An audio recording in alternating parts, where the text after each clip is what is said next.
related to this item?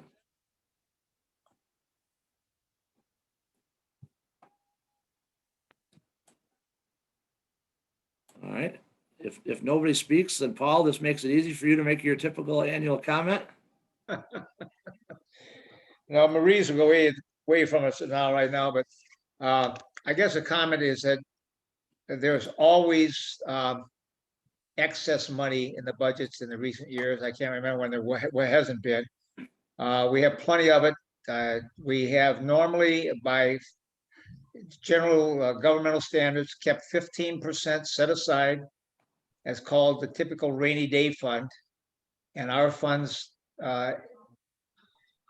in the recent years have varied between 27 and 33%. And so you take the 15 out, we almost double that. We're close to double the amount that's set aside for rainy days fund. It's no different in this budget. I would point out a variety of different things that can cause that to happen. But for that, I'll just leave that comment as I have generally every year. Thank you. Okay, well, just for the record, the millage rate is proposed to stay the same as it was last year. Total of 15.30 mils change. So seeing that there's no public comment on this, I'll close the public hearing at 6:09 and ask council to make a motion if they would, please. Well, I have some questions. Well, all right. Let's get a motion on the table first and a second, and then we'll have discussion and questions, please. I'll make the motion, Sean. Okay, so that's the The resolution on page 17 to approve the resolution on page 17. Yes. Okay, for which, thank you, Donna. Motion by Fisher, Mhm. I'll second. second by Hubbard. Thank you, Wah. Okay, Zach, thanks for waiting. Please fire away with your questions. Yep. And my apologies, all of these meetings were scheduled for the budget when I had work that I couldn't move. So some of these may be dumb questions that would have been answered otherwise. But looking at the top of the report that was run, it says calculations as of 6/30/2021. Is that a forward projection, or is that just an error that should have been as of 6/9/2021? So that the budget report that gets printed, it's the title that it's basically as of the present date of it getting run through in this fiscal year. So basically fiscal year ending 6/30/2021. Okay, so when we see 2021 activity through 6/30/21, it's not actual activity through 6/30/21. Correct. It's as of when the report was compiled on 6/9. Correct. All right. My next question, in the estimated revenues, my understanding is these were prepared on us purchasing the property in other places. Was the taxes on real property line item 1,000,000,402,000 amended, taking off the $50,000 or so for 3515 Broad from revenues? It was not amended for 3515 Broad. Since we have budgeted money to purchase the property, should we make that amendment here? So that can be included as a future budget amendment. Alright. Since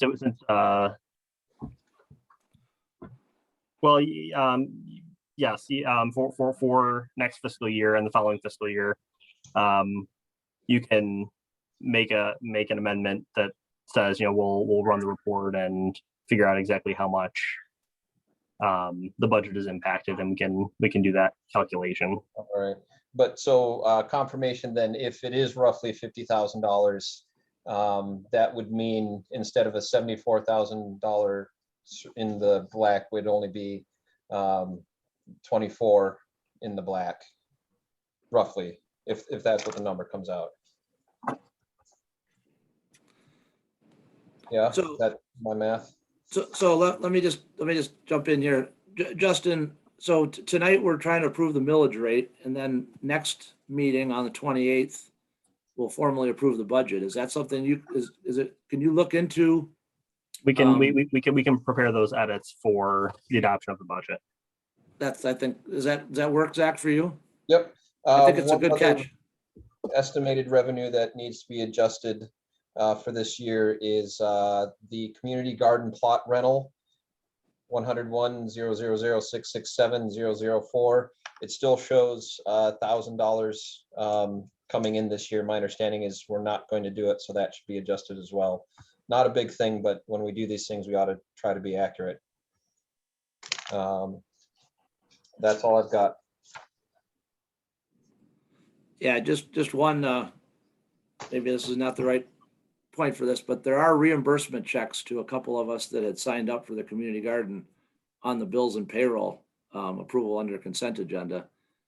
I'm assuming, and maybe I should ask, I'm assuming that Paul and I don't have any conflict there when we vote to approve the bills and payroll on the reimbursement of our plots that we had submitted. I guess I could have said that under approval of the agenda, but I was going to do it under my report. But since it came up, I'll mention it now. If anybody on council has a problem with us voting to approve the reimbursement checks, let me know and I'll abstain. But otherwise, I was planning to do it. Marie, you have your hand up?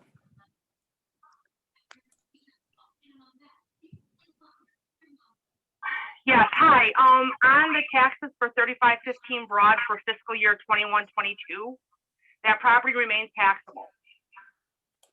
Okay. So there is no loss of revenue for 21-22, and I believe Justin has budgeted the taxes into 21-22 as a payment going out. Okay. Because you're saying, because it's as of last December 30th first. That's correct. Yep, it's the status, it's whatever status as of December 31st of the previous year. So for next fiscal year 22-23, it will be off the roll. Okay. Okay, well, you guys can double check all those numbers per Zach's question. That's nothing wrong with double checking it. Okay. So have we closed the public hearing? I have not closed it, or I did close it. Yeah. You did. Okay, we're still on questions. Zach, I think the floor is still yours for questions if you have some. I'm all good, thank you. Okay, are there any other questions? Marie, your hand is still up. I'm assuming you don't still want to speak. Thank you.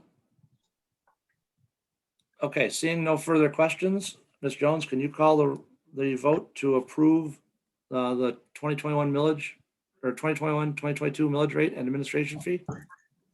Yes. Fisher, Yes. Michelle, Yes. Cousins, Yes. Griffin, Yes. Hubbard, Yes. Keo.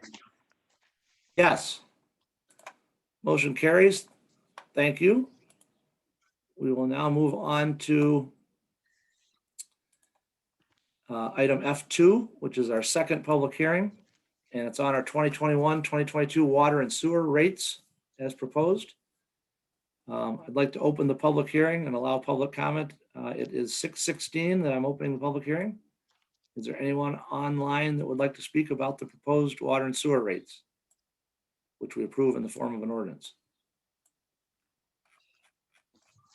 Just a note that we did receive the email included in the packet. Yeah, so let me get down to that. So my thought on the email is that we either suggest that the utility committee discuss this and sort of offline and, after in the next fiscal year and decide if it's something we want to change or not. That makes sense to others? Yes. Zach, I see your hand, please. Yep, well, it's also my understanding, and maybe Mr. Sloff can speak to this during his report, that there is the option for folks today to get a second meter just for the outdoor pipe. And so the folks who are doing heavy lawn watering have some relief available today. Whether or not folks know about it may be a different matter.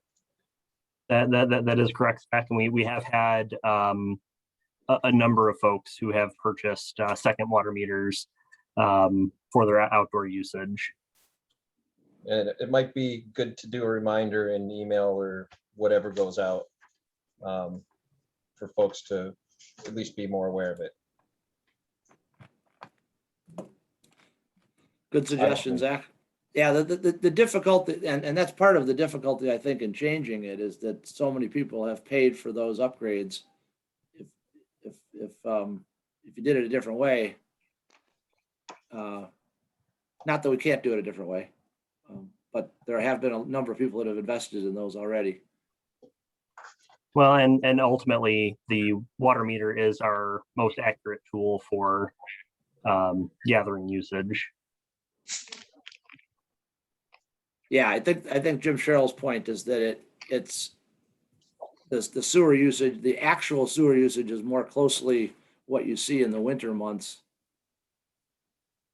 is what he's suggesting, because there's no real chance of outdoor usage. Although But- I will say, I dump about 2.5 gallons of water from dehumidifier into the sewer system that's not coming through the tap. I do too. But Paul, Fair enough. as I understand it, the far majority of the older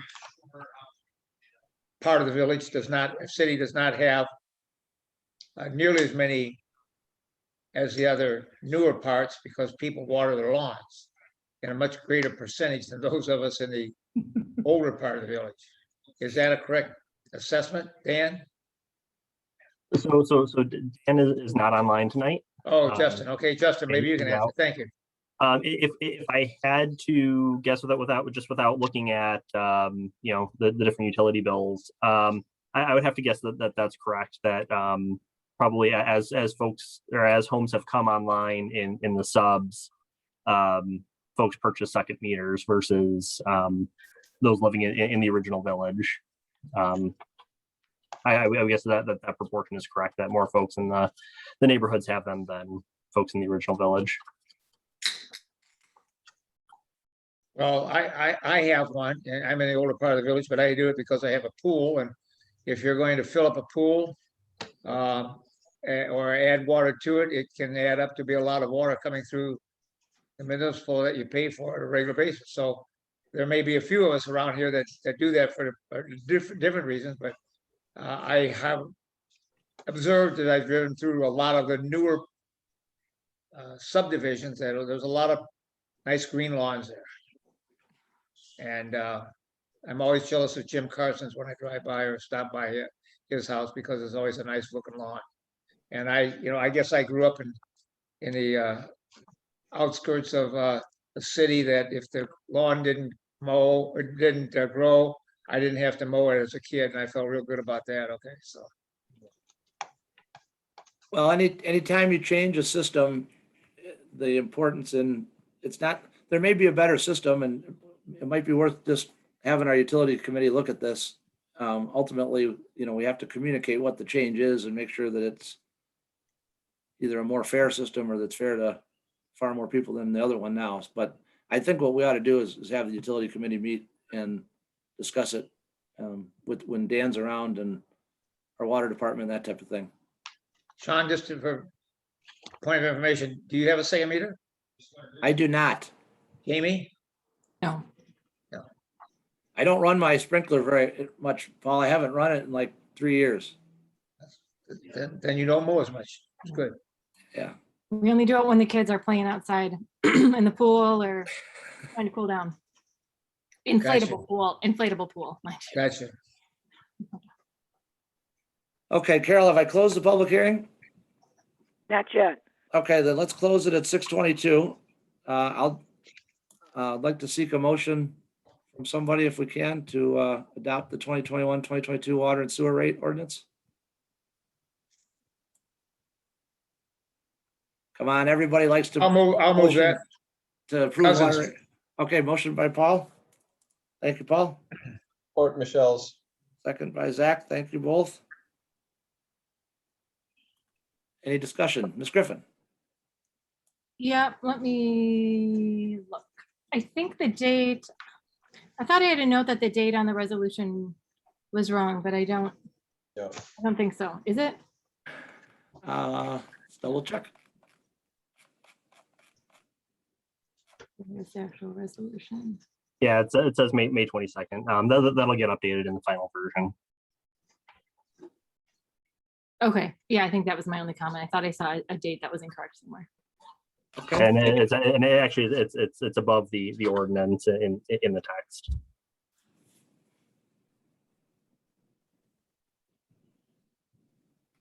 Okay, I'm good. okay. Any other questions or comments from council?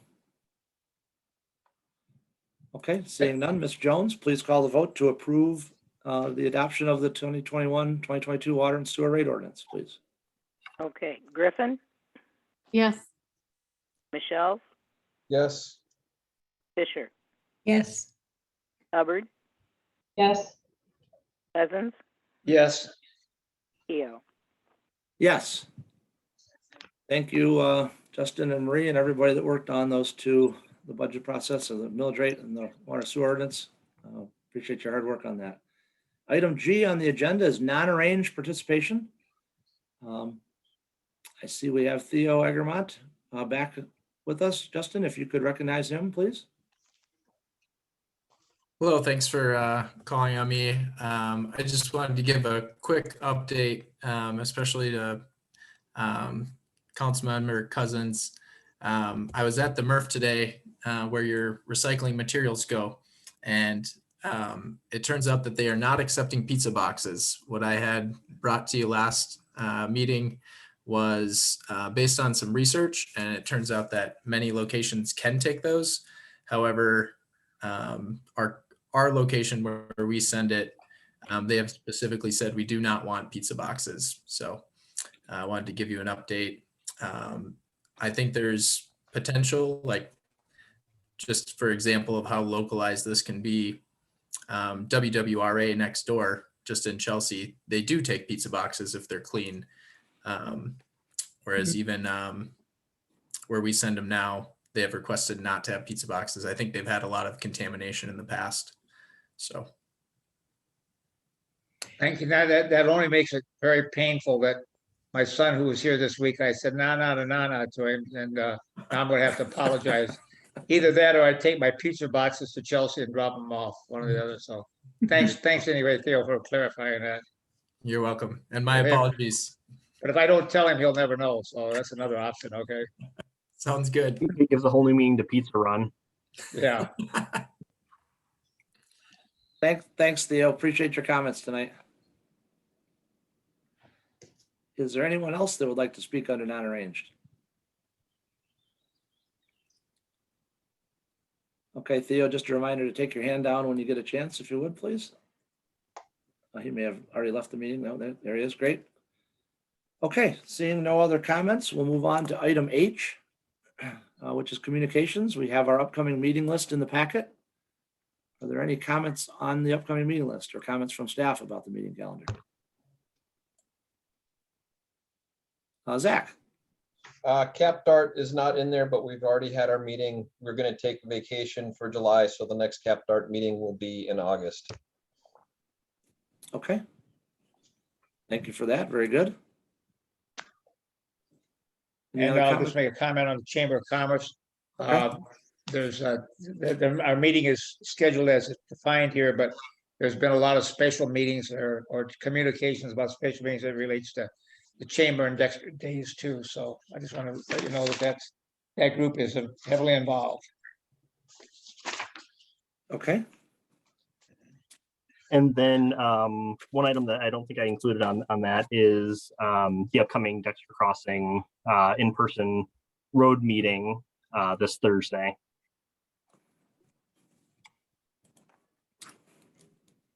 What time is that meeting, Justin? That is set for 6 p.m.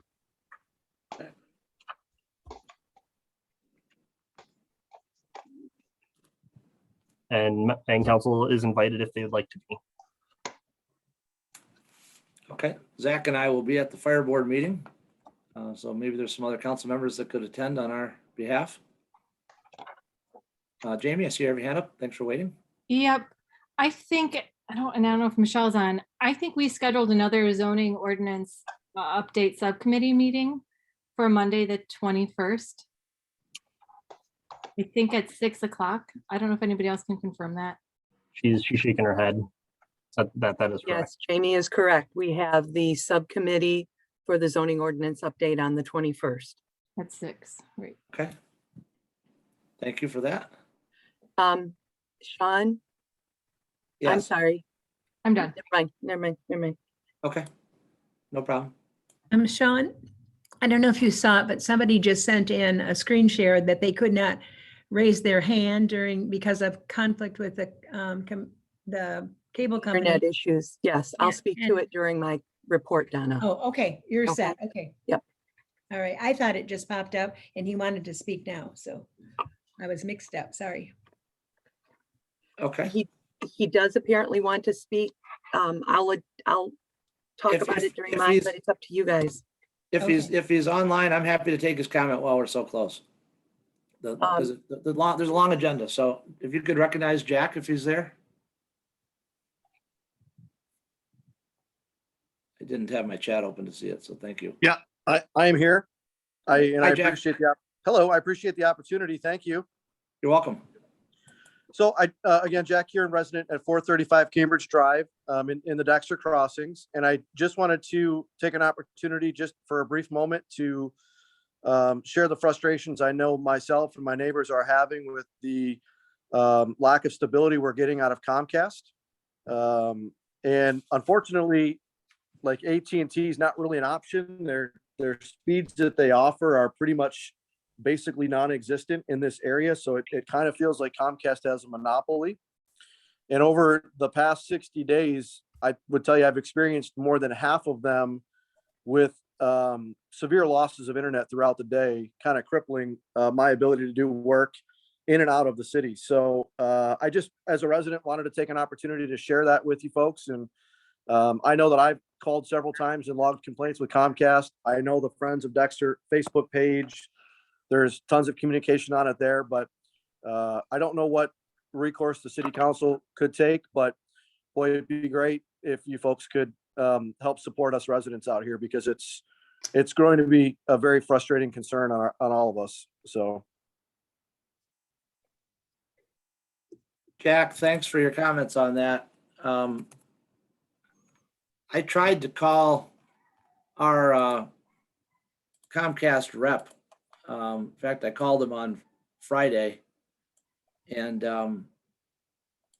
what I learned late this afternoon is that he said over the weekend, I was able to get some addresses from certain people on the Nextdoor app and forward those addresses on their behalf directly to Comcast, and they were sent directly to their network operations center. And then I think Justin also forwarded an address from our industrial park that was having difficulty as well. And the response we got back is this. I want to read it to you. There's a number of nodes, in quotes, that feed the city. Today they were troubleshooting within the node that feeds the 3 residents whose addresses I sent over there. One of which was, I think, at like 321 Cambridge, so not too far from you. They said, unfortunately, it was the same problematic node from last month. You may recall they tried to make a correction around May 7th or 8th. He said they also replaced an amplifier. He said, so I asked if the fix was only going to help those 3 residents or if it was to better the area. And he said, so while the troubleshooting was more germane to those 3 residents, it should help anyone within that node's geographic boundaries. That correspondence came in at 5:55, 5 minutes before this meeting started. And I haven't had a chance to go back and figure out where those node boundaries are. I plan to dig into this a little bit because they're very hard to pin down. They will respond if I call them, and they'll be very polite, but I'm never quite sure that I'm understanding what the actual problem is that they're fixing. They were supposed to, in May, have done what they call splitting a node. each node is capable of handling a certain number of users. And I'm going to make up a number here, but let's just say the node handles like 500 users. As the nodes get overloaded, or if the users that are part of that node have more and more users, and we're all having multiple people work from home these days, or kids on their computers going, doing schoolwork over the internet. I got the impression that the number of users on each node has been changing. The allowable amount changes because it can only support, it's based upon the activity on that day. So it sounds like we're experiencing some growing pains with the usage. But even that answer doesn't make complete sense to me, because I don't know why we didn't see this last year when everybody started using the internet. Although some people like yourself have said they've experienced it for longer than just the past month. Anyway, we're trying to communicate with them on this issue directly. So thank you for bringing it to our attention. Can I pass your address on, or have you called them? Oh, he's muted. Let's unmute Jack. Yeah, so I have called them and logged these complaints, but you're certainly welcome to share my address. That's completely okay with me, and I'd be happy to support in any way that I can. I follow it pretty closely. I'm kind of tech savvy and I follow it. So I agree with you that it should have been a problem much longer than the last month, if that's what they're saying it is. But either way, it's nice to know that you folks are trying to support us as well too, because I think it's gonna take the community to get it done. So. Well, if you're tech savvy, maybe we can call on you to help talk to them, because I don't quite know how the whole thing works. I just their explanation of a number of users on a node made sense to me, and then when they have more traffic at each user, if they typically monitor it, if my example is correct, and there's 500 on a node, and they typically split the node when you get to around 400, they may have to do more of that, depending on multiple users within each household. But anyway, I'm going to dig in and try and learn some more in this case. And I've asked Justin to help me. So thank you. We're on it. What you're officially at? What was your address? 435. And what was your last Cambridge name, Drive. Jack? Just for the record. What's that? What was your last name, just for the minutes? Huren, Huren. Thank you for joining us this evening. Thank you.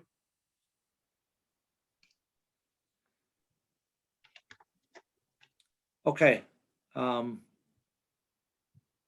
thanks for pointing out that was in the chat. All right, is it okay to leave communications and go on to report number I1, or report I1? I know Dan's not online, but there is a written report in the packet.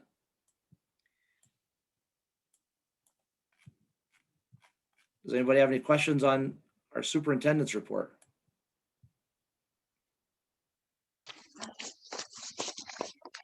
Zach, you're not waving. No, Paul. Nope. Okay, no, I was just making sure I wasn't missing a pencil or somebody waving their hand. Okay, no questions on Dan's report. We'll go on to the next one. Our community development manager, Michelle, how are you? I'm fine, thank you. Okay. I'll start off piggybacking off your comments regarding Comcast, Sean. I did see the Comcast representative response, and I sent a follow-up email with all of the addresses, residential and business, and I'm mapping it currently so that they can see where this area is, because while it's localized, it's a pretty decent sized area, and without knowing exactly, like you said, which nodes service which areas, I think it might be helpful to give him a visual. So Yeah, I'm thinking there's people that are still experiencing the problem that are outside of the area that they worked in. absolutely. That's my Could guess. be. And I'll follow up with Justin. This was the first time I've heard about somebody in the industrial park. Maybe I read his email wrong. Did I read it Yeah, wrong, it Justin? wasn't the industrial park. It was Dan Hoy Road. Dan Hoy. Yeah, I know all the addresses in Dan Hoy. I've talked with them today. Sorry, I assumed that was an industrial park address. My bad. It's okay. Okay, so I worked with Justin to look at some of the Metro Act contracts that we have. And I got contact information for AT&T to follow up on what Jack said about AT&T not offering the services. They do offer internet in the city, but the speed is not what most people need. So I'm reaching out to AT&T in the same way we reached out to Comcast a number of years ago when the business park needed higher speed internet service. So I'm hopeful that AT&T will respond in the same manner that Comcast did, and we can start addressing some of these issues for people so that they do have options. Excuse me.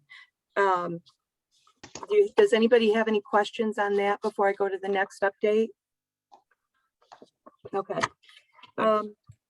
You've got a pretty substantial amount of information on the zoning ordinance update. I'm doing that for you because the form-based code is a lot to digest. I'm sure that Jamie can offer her 2 cents on this. It's a heavy lift. It's a lot to digest. We're taking our time with the zoning ordinance subcommittee and with planning commission to make sure everybody's understanding this as we go forward. And just as staff needs the subcommittee to fully grasp it and understand it, and planning commission, we need you guys to follow along as well. That's why you'll get regular updates in my report so that you can look at the information, you can see the recordings, you can review the documentation. And if you've got any questions, please contact Mike or I, or even reach out to Megan if you've got a question about the form-based code, because we want to make sure everybody understands it before we move forward. Because this will be the most challenging part of the update. Everything after this is pretty much gravy. Jack? Yep. I was just going to question, and it's very early and it is very complex and very different frame to look at development standards. Is the thought that form-based code will be limited to commercial business district downtown, to the overlay districts, or perhaps even extended to the village residential areas? All of the ones that you said. So all of the corridors, Baker, Ann Arbor, Baker Road, Ann Arbor, Dexter, Ann Arbor, the central business district, both of the village residential district, village residential 1 and village residential 2. And I believe it's a village commercial district as well, if I remember correctly. Okay. Okay.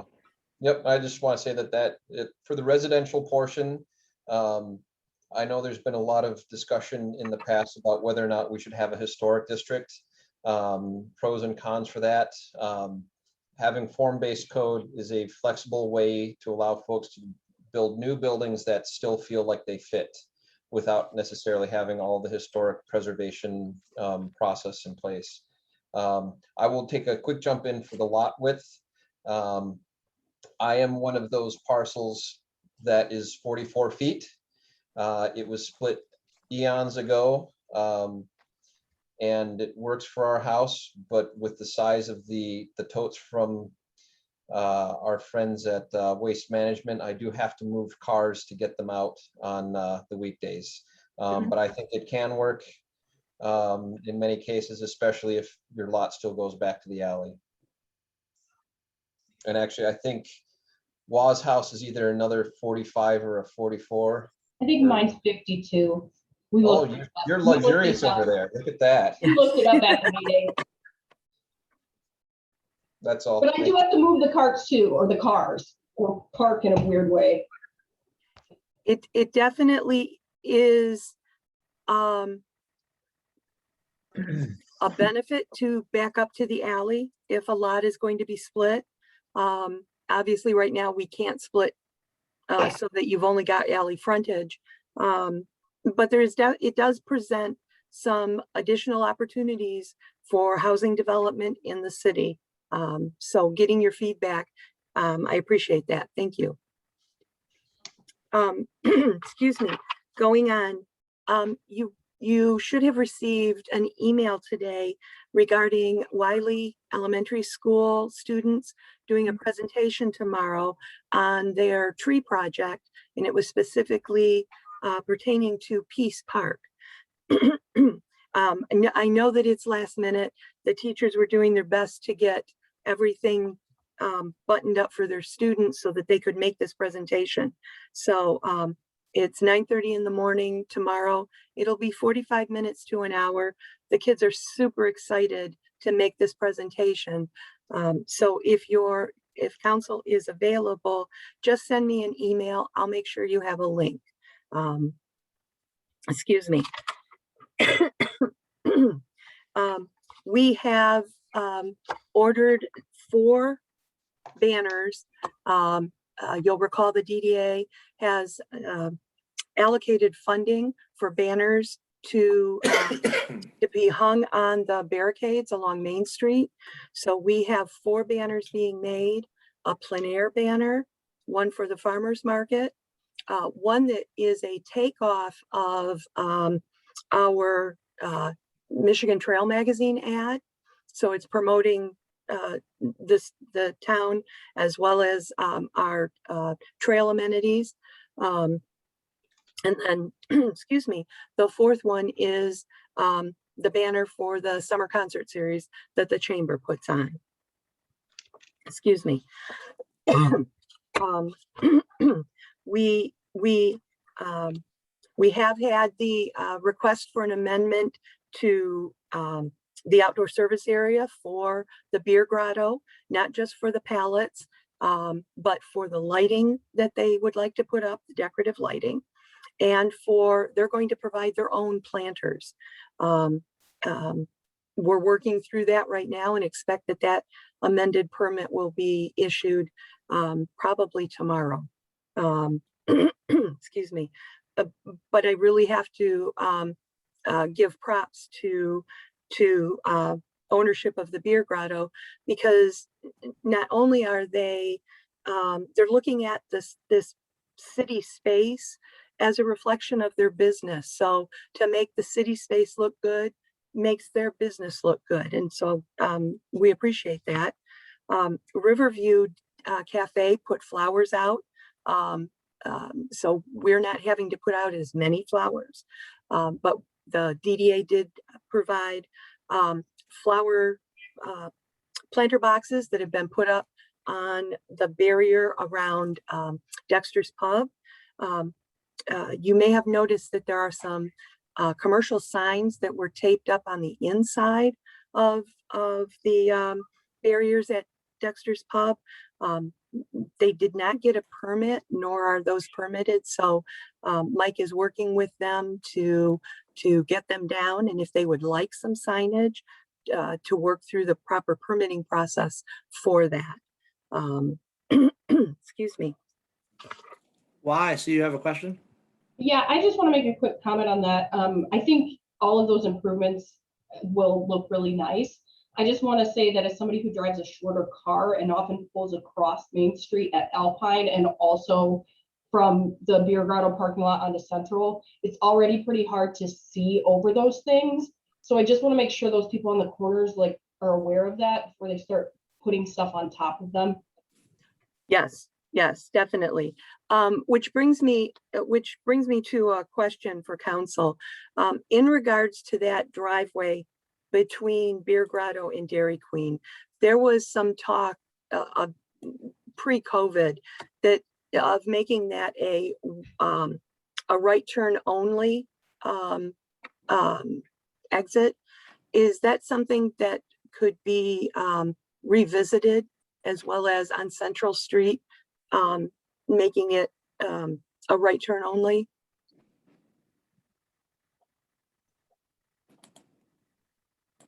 Yeah, I mean, where do you want this to start? With us, or do you want to, is our street foreman recommending that? What is, I'm not sure. I understand what We've talked before. I'm just wondering if council's amenable to having the discussion again. And I apologize, I did not run this by Justin, my bad.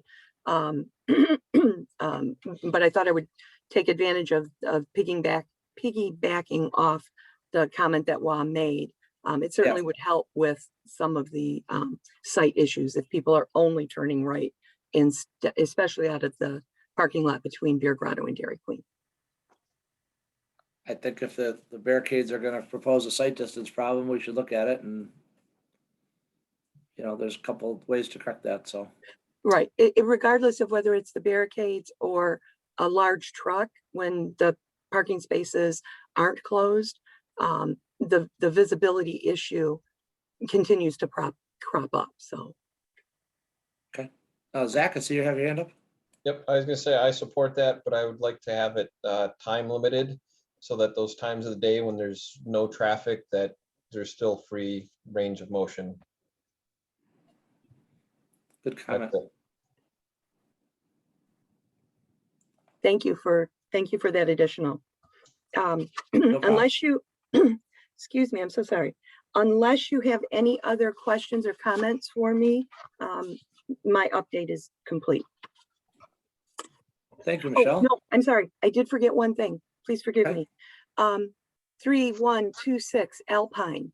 That was Boxwood Studio or Boxwood Design Center. That closed a little bit ago. And I heard today, or we got our application today from Sarah Jones. She's the young woman who purchased Family Barber that used to be on Main Street. And she will be moving from the space she shares with Sheer Bliss on Broad over to 3126 Alpine and opening up her own barbershop. And it will be Sarah's Family Barbershop. Great. Yep. Thanks for sharing that. Thank you. Okay, last chance for questions for Michelle. Jamie. Paul has had his hand up for a while, so I'll let him go and then I'll go. Okay, I was going to say, I support Zach's idea of limited times. In Chelsea, you drive through the town and there are certain streets in the main town there that you have a period of time that you can't turn left, you can turn right, go straight ahead, but you can't go up there. I guess the question I have is that with our limited access there, and maybe this whole thing is caused by more people on the sidewalk and the visibility thing, that if you come out of there and you turn right, then how do you get left? How do You you would get go- left? How do you get to go to the direction you really want to go to?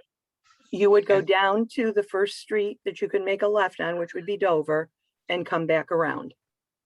Correct, if you know that that's there. And that's my point, okay? I guarantee you, people know where Dover is from taking less. Excuse Right. me? Yeah, because Juan, Zach lived there, okay, I know where Dover is, okay?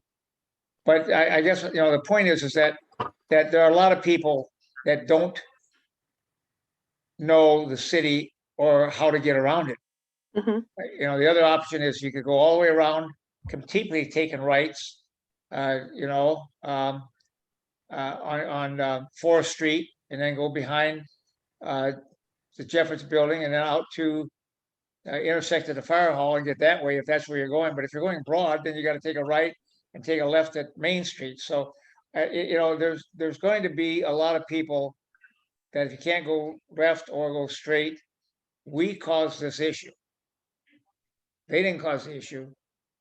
It reminds me of that the first time that we closed the bridge for the construction of the bridge.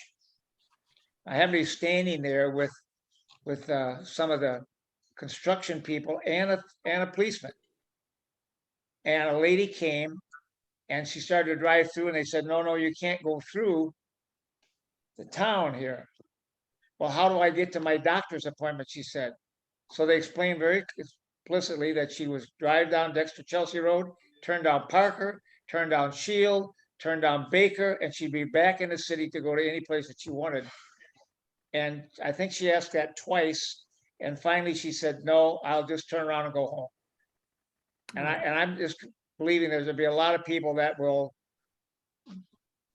do weird things to try to get through the city when they can't, unless they know how to do that. And I think we're just causing a lot of problems. And we were the ones that have actually started this process by using the sidewalks more than they were ever closer to the street. Mhm. And the traffic and the parking spaces. And I know So- I know the reason, Mhm. but I don't know if there's been a safety issue there or not. How many- If city council would like, we can work with OHM and do a TCO study. And come back with kind of what that scenario looks like. I And just remember to- that we've had that discussion when Central Street coming straight across there. And I don't know how many times I've seen people come across there and all of a sudden somebody's coming, walking down the street, past the Beer Grotto, or coming from Dairy Queen. And it's been my fear that some guy who wants to get across that road as fast as he can Right. will hit somebody on the sidewalk there, and that will be a tragedy that's happening right there. Yet we allow it to happen. We still Hey. allow it to happen. Paul, one of the things that Patrick from OHM has texted me is that we had, the city had, during the review of the Beer Grotto's development in 2017, OHM did a review during the downtown traffic study, and they had some relevant recommendations that we could go back and look at and bring as part of this discussion that should be helpful. And one of them was a left-hand, no right-hand turn on off of Central. So let's, No left-hand turn on Central. I remember that, yeah. You're right. yes. So let's let staff bring all that stuff back to us at a separate time, so we can continue the discussion with the data in front of us. Thank you. Thank you. Jamie, and then I thought Wah had her hand up. Yep, thanks. Yep, I agree. I'd like to see more information on that, and I'll leave it at that. Unrelated, page 73, it's a old update that just hasn't been updated in a while. The 8180 Main Street, there was maybe a pre-app meeting, but I don't, so has that happened, or do you have an update on the status of that? The 8180 meeting did happen. Excuse me. It did happen. I thought that there was another update. I'll have to go back and look. We did have the meeting. It has potential, but there's a lot that they want to do on the site. And it's a small site. I have not heard from them in a little while, so I think they're doing some of the due diligence that we talked about during this meeting. Things like talking with the road commission regarding ingress egress, pedestrian crossing there at the intersection of Dexter Chelsea and Island Lake Road. They should be reaching out to Eagle, the subsequent department to MDEQ I'm sorry, it's one of the two, yes, MDEQ, to talk about some of the improvements that they wanted to make, specifically bridge connections.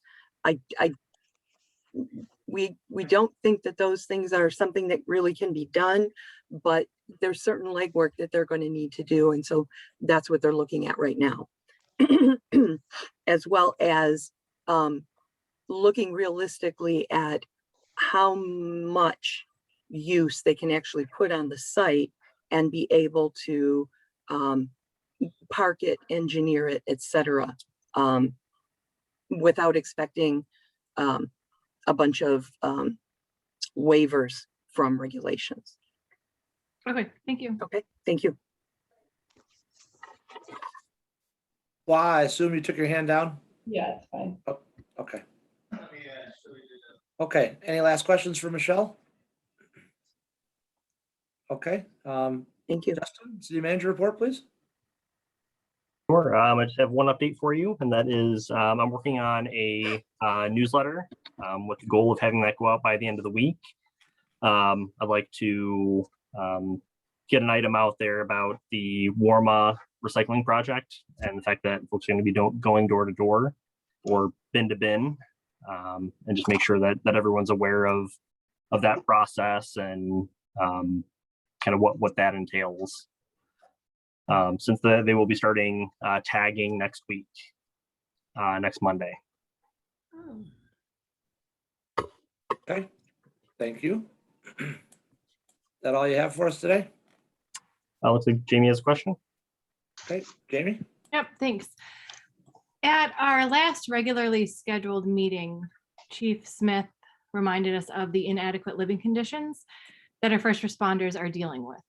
And I had asked to see, I guess, some more work done, given staff's initial response to his request. So do you have any updates on that? I know we have some items from Zach, but I don't see anything from you on that topic. I don't have any additional information on that topic. I'll have to go back and review exactly what you were looking for on that. Okay. I mean, I guess just that they're, he's saying the conditions are inadequate. They talked about putting a temporary structure of some sort there. And there was a long memo and they're saying all the reasons why that couldn't be accommodated and zoning issues and things like that. So I didn't know if staff had a recommendation for how to move that forward, or if we're waiting for that to be part of a different conversation. Jamie, can I jump in? Sure. So I think there's a lot to talk about related to both the memo that Chief Smith put out there and the fire station topic as a whole. And, this body hasn't really gotten to that yet. And I look forward to getting to it, frankly. I don't know, I guess we're going to talk a little bit about it tonight at some level with Zach's 2 items, but there's probably a whole bunch of things that could be talked about before we formally take any action on anything. I think we touched on it once at a goal setting session.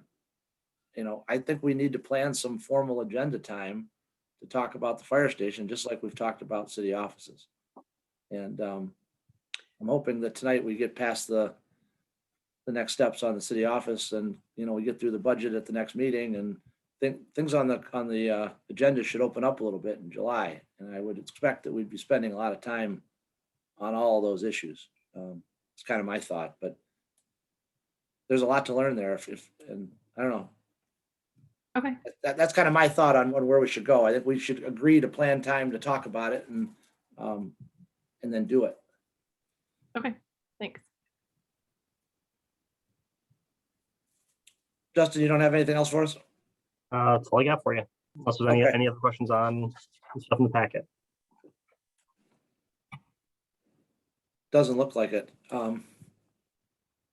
Okay, I'll move on to my report. Again, wanted to just echo that I was planning to vote on the consent agenda items. There's a reimbursement for the garden plot that I was gonna have this year for the community garden. So I'm hoping that nobody finds that to be a conflict of interest in voting for approval of the bills and payroll. Paul also has one on there too. So if you think we shouldn't do that, speak up during this. So when it gets to that item, I don't vote. I wanted to mention that after making my recommendations formal in the packet for the student representatives, which are on the consent agenda item, we received another student application today. This afternoon, Justin forwarded that to me. Will O'Haver, who is a resident, lives on Broad Street, right at the corner of Broad and 5th. He's has a desire to be on the Parks and Recreation Commission as a student representative. Council will recall in past years when we've had more than 8, we found a way to merge that in some of the other boards. So if you would, I'd like to include Will O'Haver's name as part of my recommendations. So there'll be 3 people on Parks in addition to Kyle and Caitlin. So I wanted to add that in for you. So when the motion is made, Donna, usually you make the motion on consent agenda. If you could include approving that with the addition of Will O'Haver to the Parks and Rec, I'd appreciate it. We have a DAFD meeting this coming Thursday. Zach and I do at 6 o'clock. And for the past several meetings, DAFD has been working on updating our bylaws. Those bylaws have been updated to a point where all of the communities need to see them. So I'm going to get a copy of those to Justin, and they'll be in the next packet. The DAFD bylaws indicate that all the communities are supposed to look at those or be notified 30 days prior to taking any action on that. So there won't be any action at the June meeting, but I would expect that in July that we might be taking action. So I'm going to make sure that you see those. And if you have any questions, they're pretty minor changes to the bylaws, but some of you may not have seen the bylaws ever before. So you'll be seeing those show up here in our next packet. And then I wanted to talk a little bit about the Comcast stuff, which I already covered. You know, I know that this is frustrating for our residents, and I know that they'd like to have options. You know, the AT&T suggestion that was made, you know, is a great one. But we have to find a way to encourage AT&T to make the investment. You know, that's the hard part here is we can't force anybody to want to also have the investment in the same community as somebody who's already here. So it's a difficult thing to answer to our residents, but I probably, Jamie, you probably followed on Nextdoor. There were probably 20 or 25 communications on that over the weekend. A number of people are affected by this, and I think we really do need to dig in. So Michelle, thanks for putting the map together of people. I can send you addresses of people that I know have had problems. Especially in today's world, we have to have our internet. It has to be strong. So anyway, I just wanted to echo what everybody else has said on that. Does anybody have any questions for me on anything? I'm switching my focus from the appointment of student representatives to reappointments for the other boards. I'll have those for you at the next meeting. Many people will get, you know, reappointed, but want to let you know that'll be coming at the next meeting. Again, any questions for me? No. Ms. Griffin. Yep, thanks. You and I had some email correspondence. I had some follow-up questions about the student reps in terms of whether they came from the city of Dexter, et cetera. So I appreciate your response to that. It seems like the vast majority of student reps do live in the city of Dexter. Yeah, you're welcome. I think, and I'd asked about seeing the applications, which was fine. I don't need to see them. For these, I mean, I think we talked about it for other boards and commissions too. If there are application materials, it would be nice to have them in the packet. I know for student reps, we're trying to potentially trying to protect privacy, email addresses, you know, things like that. I don't know if it would be possible to have, I guess I haven't looked at the application form. If there is a, why do you want to do this? Or what are you looking to accomplish or something type question that they've answered in their application. I think it might be helpful to even see that just for the people who are, and maybe they would address that when they join that meeting. Anyways, something that could potentially be included in a packet in the future, just to give a little bit more background.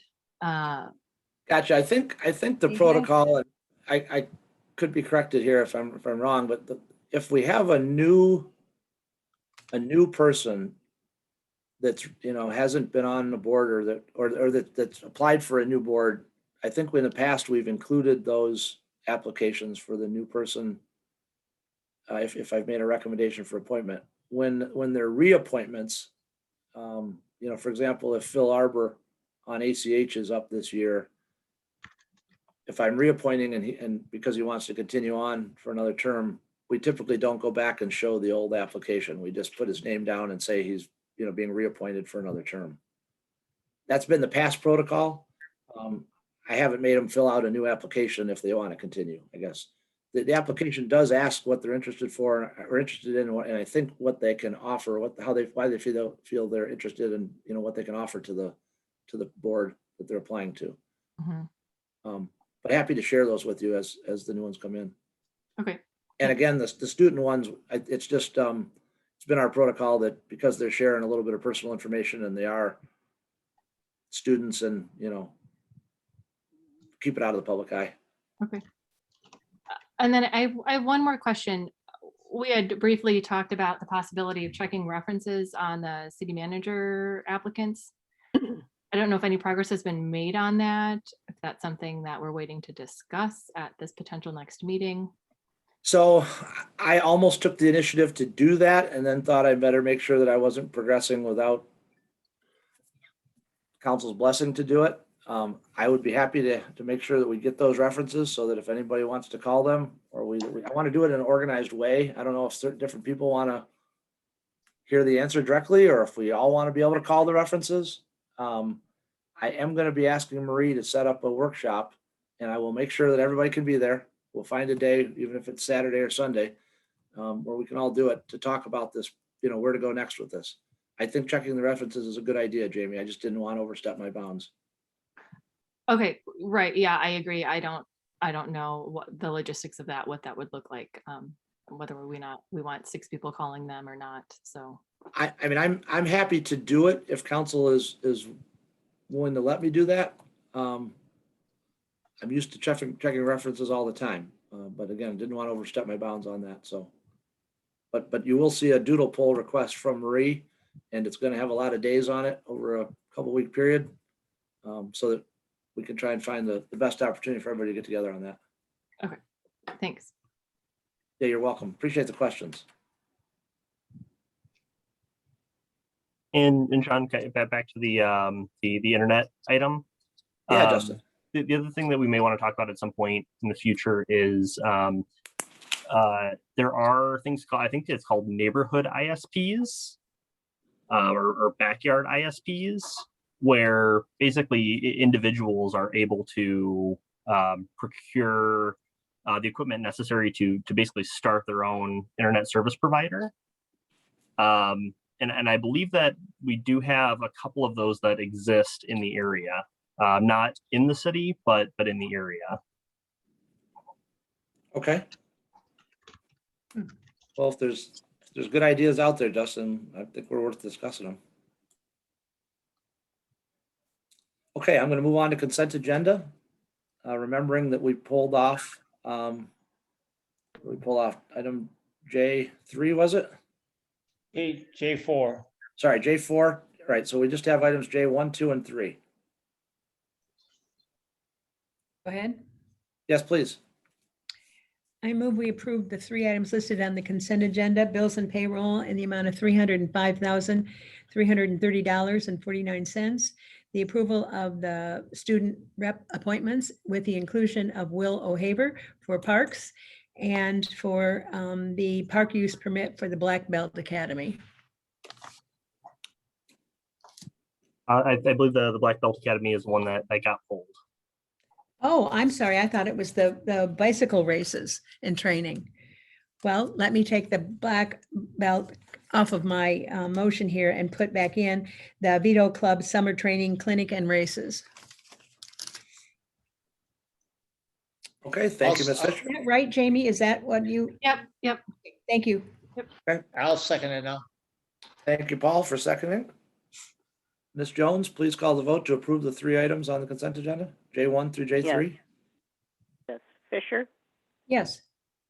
Hubbard, Yes. Shells, Abstain. Griffin, Yes. Cousins, Yes. Keo. Yes. Okay, thank you. Motion carries 5-0 with 1 abstention. Does this abstain refer to the payroll Yes. Yep. from your, okay, because it wasn't mentioned, and should we put that back into the approval of the agenda? Yes, please. Okay, will do.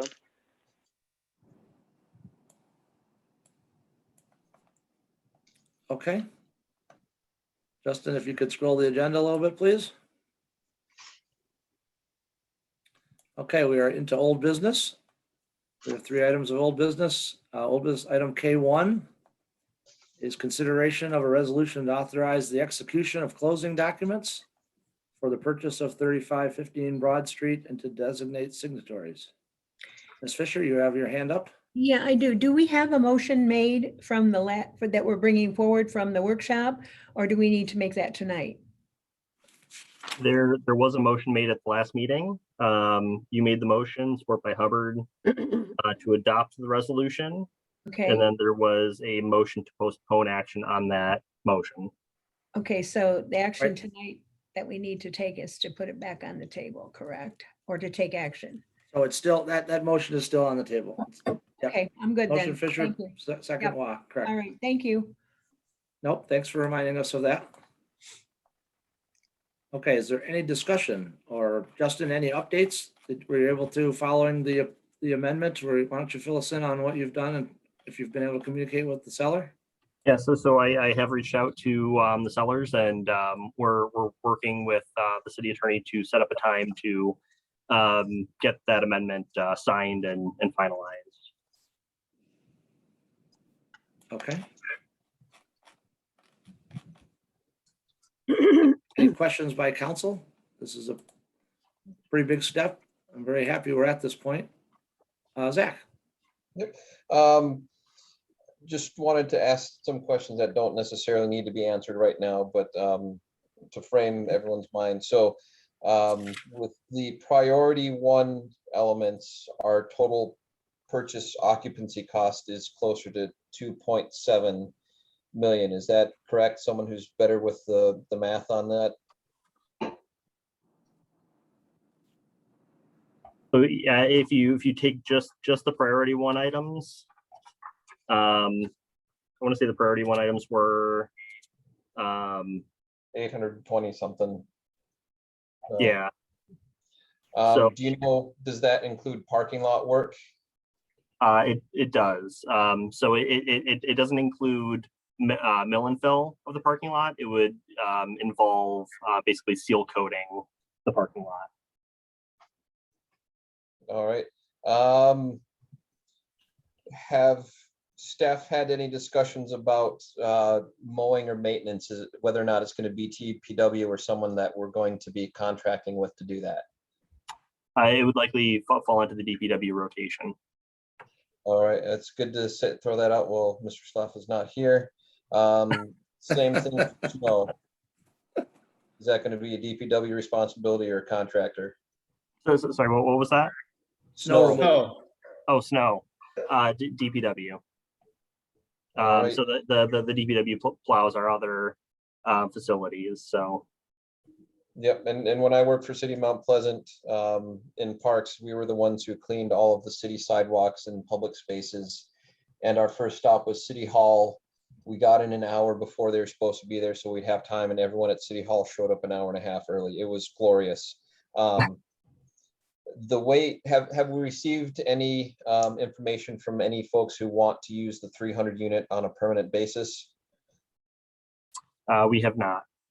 Okay. Other than the one response from the Dexter community players. Okay, so we're still in kind of temporary short-term rental stuff. Have there been any staff discussions about who is going to be responsible for marketing and managing that space if it isn't a long-term rental? We haven't, but I have a few ideas. Okay, I suspect if it's short-term rental, it's probably going to be 20 hours a week for somebody, and I know staff is already tight as it is. Has staff discussed a plan for how they're going to be able to continue to monitor downtown trails with the extra distance from this location? So we do still have our downtown landscaper, and she works just about every day, and it'll fall on staff to very intentionally make visits to downtown. All right. And if there's anyone from the public, just throw this bit out there that our needs assessment for city offices and meeting space was roughly 7,000 square feet. Is that correct? Give or take. The latest one, yes. Yep. And this space, including the outbuildings, is roughly 14,000. Including the first floor of the large outbuilding, not the upper floor. Is that about close? Correct, Yeah, but 13. and I think David Gasson can correct me on this, but I think there is more flow space within the building than the 7,000 I counted for.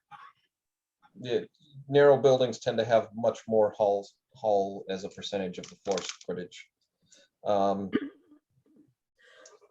right, so I just want folks to know that be aware that there is significant cost and investment that we're doing to buy a cool building. And let's make sure it doesn't become our Tajma City Hall. That's it. Thank you.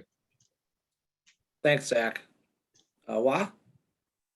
Thanks. I'm sorry, I was trying to pull this up, but I couldn't find the listing with the priorities and the priority 1 items. The total that you guys were just talking about, does that take into account the things that we got concessions for, or is that the true number?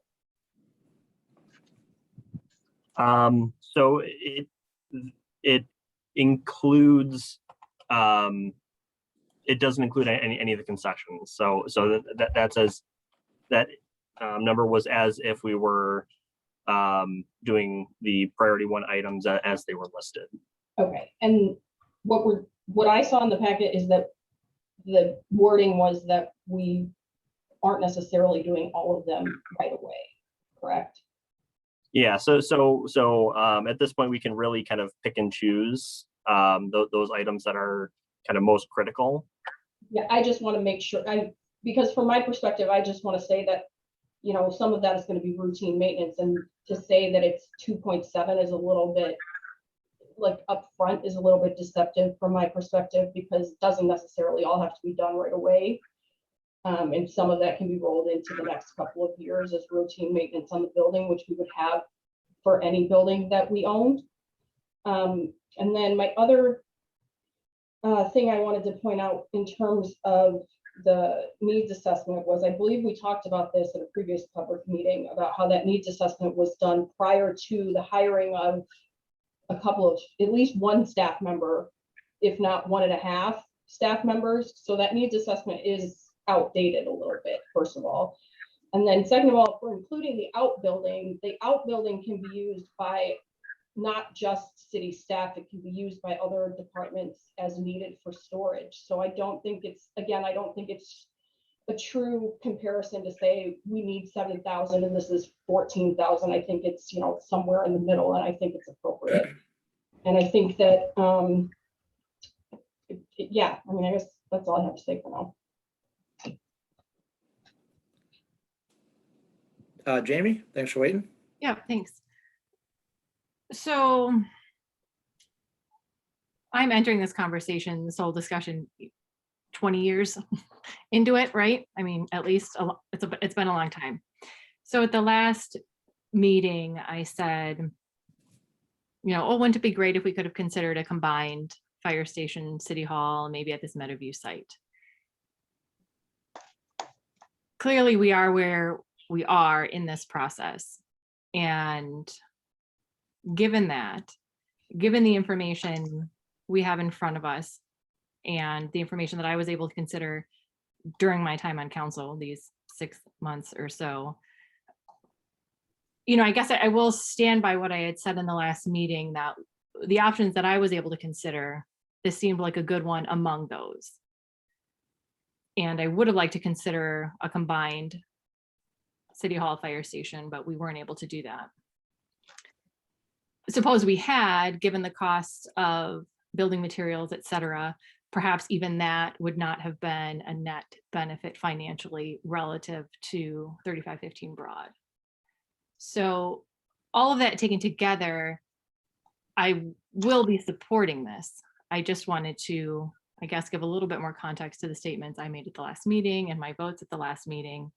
And yeah, just give you a little bit more perspective. So thanks. Appreciate that. Thank you.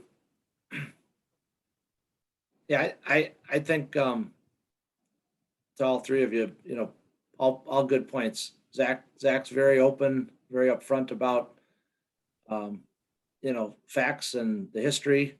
I think it's good to repeat those things.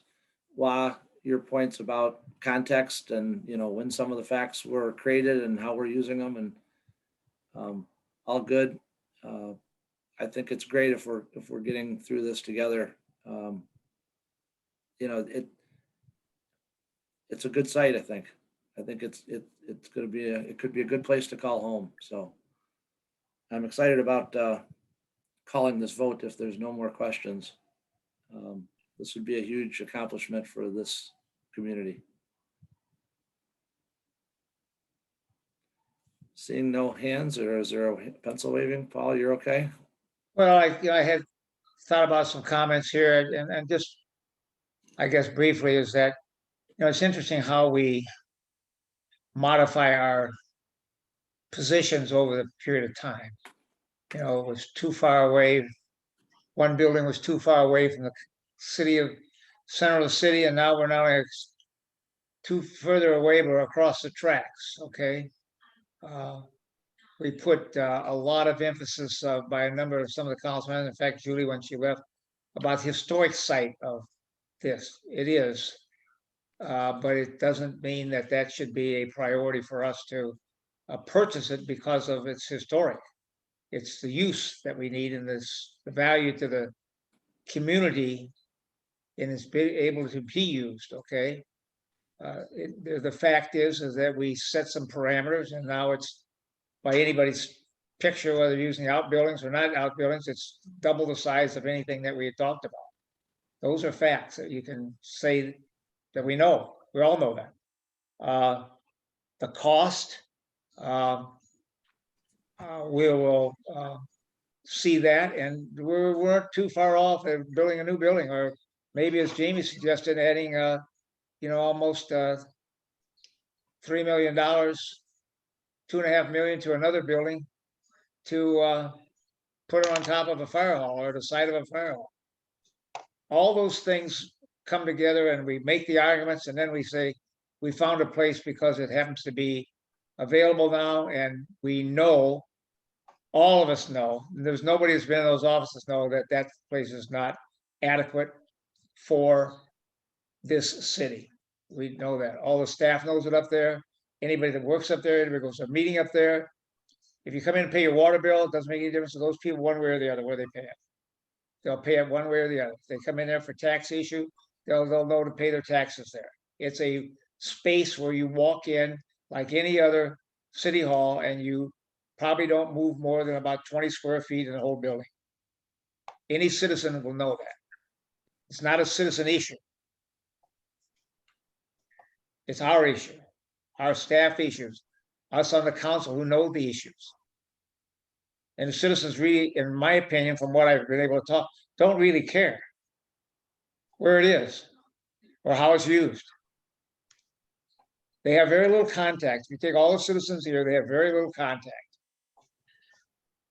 Those that are involved in, they want to have a meeting up there. Know the meetings are crowded, space is crowded. The staff knows very clearly that they can't have a private conversation with anybody. We all know that. That is the issue.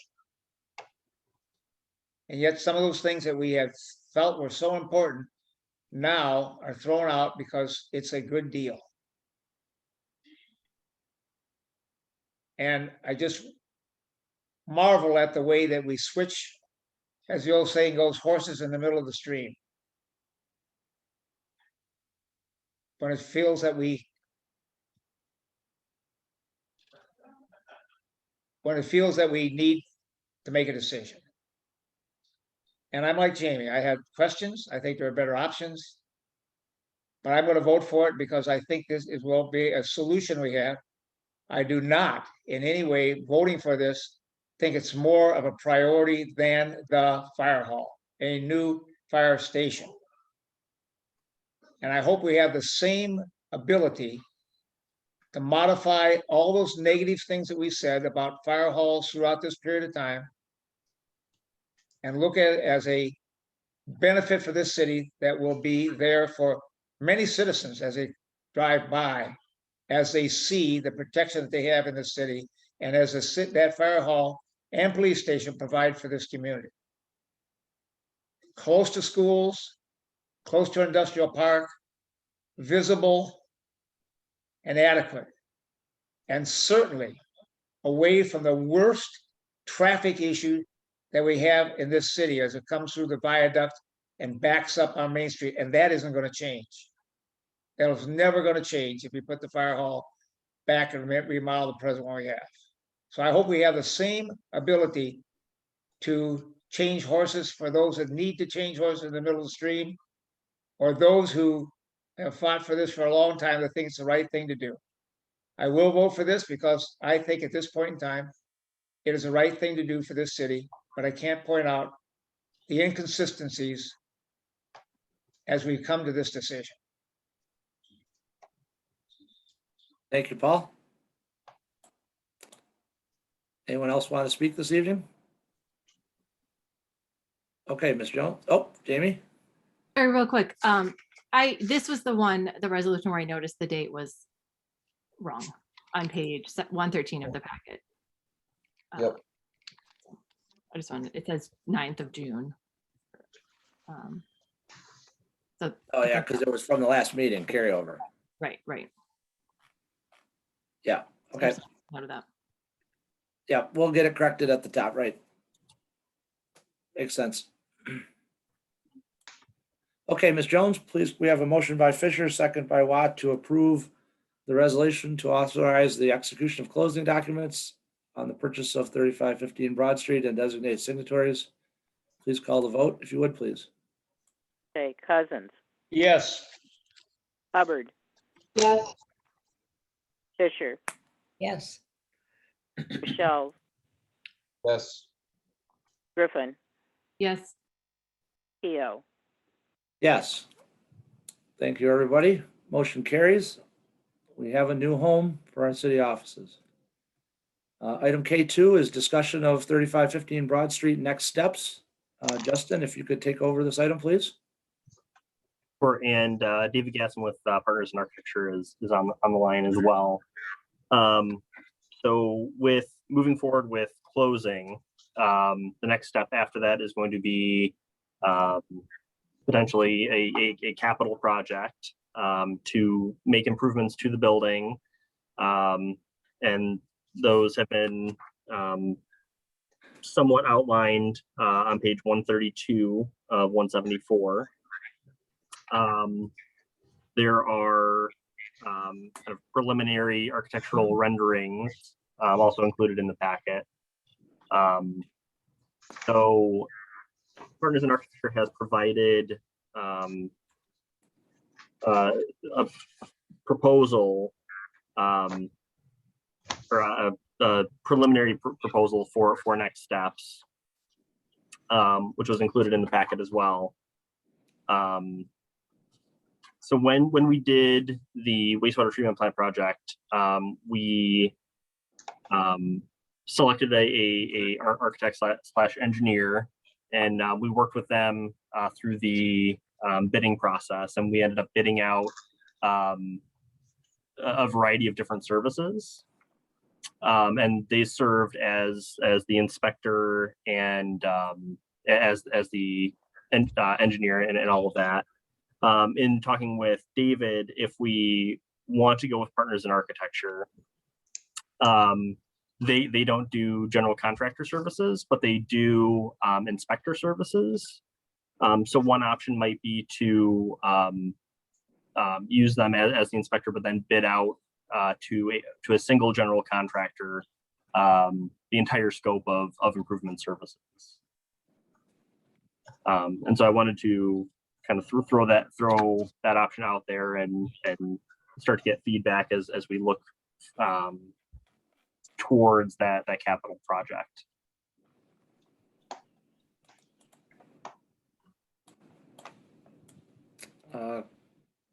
Council member questions. Zach, thank you. Well, my experience moving into an old house that needed a bunch of work is that the more you can get done to the facility before you occupy it, the better everyone is going to be. So it ought to be turnkey the day we step into it. I also have the unique experience, and I was working for City of Mount Pleasant Parks. I was one of the schlubs who got to carry things from the old City Hall to the new City Hall. That furniture is very heavy, I can tell you for sure. What I would propose is that we get a little subcommittee, 2 or 3 folks from council and staff to go through these recommendations of the things that have been identified, make recommendations to council why we should do those and not do those, and prepare RFP for the construction or RFQ to be brought back to council. Not to play architect, but a couple of questions I would have going forward is, it doesn't appear that the current concept plans allow for completely separating the 300 unit from the rest of the building, which I think would be important. It also looks like, this is something for confirmation, that the elevator doesn't actually go all the way to the basement. So that means that any large equipment or records would have to be carried, which could be a challenge for certain things. So that ought to be considered. The office with the attached bathroom probably makes more sense as a break room. It's right there instead of someone has a fancy pants suite. And the conference room proposed in the current entrance, it looks like it only has glass on the first floor, which is good for separation, but it wouldn't provide total privacy for folks that are in there. I hate to play architect, but sometimes I can't stop myself. That is all. Thanks, Zach. Justin, did David need to say anything tonight, or did you want to, since he's attending, or did you plan on him speaking at all for anything, or? I am here, Mr. Mayor. I've been unmuted, and I do have a few comments I can make to follow up to Zach's points. And he's exactly right. There are some continuing needs for us to interact with the user groups, whether that be a committee or direct with staff or however you set it up. We can't conclude the final design until we have those meetings or workshops together. So there's a little bit of work left to do. And then when it gets to the contracting, as Justin pointed out,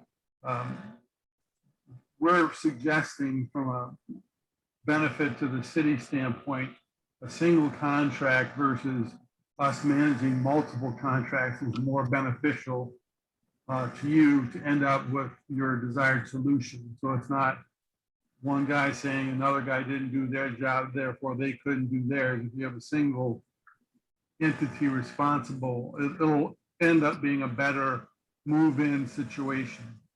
You know, one other comment on the elevator, we did consider the basement aspect, but there's not enough head height to get a stop from the first floor to the basement. So we considered that coming in from that overhead door in the C section or part 3 is the way to really utilize that from a record storage standpoint. But those things and a list of other things need to be gone through in a little more detail, well beyond this concept that we've kind of presented in this kind of a package that you're looking at today. And that process we think is going to take about 2-3 weeks to do. So David, you Partners in Architecture would essentially serve as a general? No, we wouldn't be the contractor for this. We would be your administrator of construction, inspecting and observing. Okay. And making sure the scope and quality is being met by the contractor. Okay, so it's a typical design, bid, then build. Correct. That is the approach that I suggested. There was the backup plan to that is a design build, which we can do that. I just don't think it's as beneficial at this point. Maybe if we get through the user group discussions, that thought might change. But if it were to change, that design build delivery would be a single entity, would be Partners in Architecture Design Build, which is a separate entity than Partners in Architecture. And we bring the build component to that picture. So we'll do the design and construction in that But delivery you're, method. all right, but you're recommending against that. At this point, I don't Yeah. think it's as beneficial to you Okay, to do as it would be to do a general contractor. That may change as we finish this, the design elements. I don't think so, but it may. I'd leave a little opening for that to be a consideration. okay. Well, why don't, if council's okay, why don't, if you're okay, why don't you let me try to figure out a user group? And we get a proposal for the design services together? Or update it, or if it needs to be, and bring those back for the June 28th meeting? Does that sound like a decent next step? Yes. Is there anybody that's interested in participating on the user group? If you are, well, leave it at this. If you're interested in participating on the user group, can you please contact me Mhm. after the meeting? Does that make sense? Sure. Okay. David, thanks for attending tonight. Look forward to hopefully working with you in the future on this. Justin, we'll talk later on in the week about the next steps then for that. Sounds good. Okay. New business, or I'm sorry, old business item K3, discussion / consideration of city council vacancy. I'm not quite sure where to go from here after the last meeting. I admittedly stopped putting names out in front of all of you because I was surprised that the first two didn't, at least one of the first two didn't pass. And I know there's been articles written in the paper and what have you since then about different thoughts and feelings. There's more discussion in the paper article than there was at the council table on this, from my perspective. And I guess I'd like to ask, are you looking for me to continue that process that was in place, the process that not everybody liked? I'm not sure if we're voting against the process or against the people. I can be prepared next meeting to put additional names in front of you, but I don't want to make a mockery of all 5 people, because there is the chance that none of them get voted in. And then we're back to, okay, what do we do next? So I didn't want to jump into that again tonight without getting feedback from you on this. I thought when we had this conversation in May, on May 12th at the workshop, that what you wanted to do was play this process out and choose someone. And then as we go forward in our council rules adoption, coming up with a different process. But I'm throwing it back out there. We can spend 1 minute on this tonight, or we can spend, longer if you want. But I'm not prepared to make a recommendation tonight until I get some feedback, because it was all after the fact at the last meeting. So Jamie, you had your hand up first, and then we'll go to Zach, please. Yep, thanks. Right, yeah, I appreciate that we had an opportunity to have a special meeting to figure out how we wanted to proceed, prior to your recommendations, or I guess the second round of recommendations. And I did feel like how we proceeded was consistent with that. So, Okay. My understanding of the council rules is that names would be put out until one received at least 4 votes. So my votes were not a vote against the process. I feel like the process permits, certain, names not to be approved. So I would have expected, I think this is what I had said in the paper, I would have expected more names to come forward, but I can also see your perspective, where if you were feeling like nothing was going to pass, you maybe would have been hesitant to put out more names. I was prepared to vote in favor of other names if they were brought forward. Notwithstanding, there still is the potential, given our current rules, that no person nominated, none of the applicants would receive a majority of vote. that could have happened 2 years ago. That could happen, that's nothing unique to this year. That's what my understanding of the rule was, that you could have a deadlock after all names have gone forward. So I don't know what you do in that situation, but I guess my expectation, or what I thought was going to happen, is that names are going to be brought forward until one received at least 4 votes. And I guess if there's a situation where none of those receives 4 votes, then I guess we'd have to come back to the drawing board on that and figure out what that means and what we want to do about that. So I don't know that I'm in favor of changing the process now, given that with our current process, there's the potential that there's somebody that would be approved via the current process. So I guess those are some thoughts. I'm encouraged because you use the plural names. I just didn't guess the right one yet, I guess. Well, maybe I was being too general. I don't know. I don't want to give myself away. Yeah, right. Why would you? I mean, come on, I'm being a little sarcastic. We're supposed to be communicating on this. Have any of you reached out to the other candidates in the last 3 weeks? I've had conversations with 2 of the 3, not in the past 3 weeks, but maybe it's been in the past 3 weeks. Okay. I've had a conversation. When you say, Sean, I want to make clear, when you said you could give other names, you're talking about of those that applied, correct? Well, yeah, yes. Okay, that's clear. You're not going outside that framework to bring another name in. No, I'm not inventing a process along the way unless this council decides that that's what we want to do. This is all, that was just clarification. Okay, but I mean, And I have talked to one of the candidates. I haven't talked to any others. Okay, well, I guess where I'm going with all of that is if you are all making an educated decision on all 5 of them, I would have hoped that you would have talked to all of them before voting no on all of them. But that obviously didn't happen last time. So I'm trying to make sure I understand what you are doing while you're waiting for me to put a name out there. Are you guys doing anything, or everybody doing something different? Or have you already made up your mind? And some of the candidates, you got to see all the letters that were written. Some of them wrote a lot, some of them wrote very little.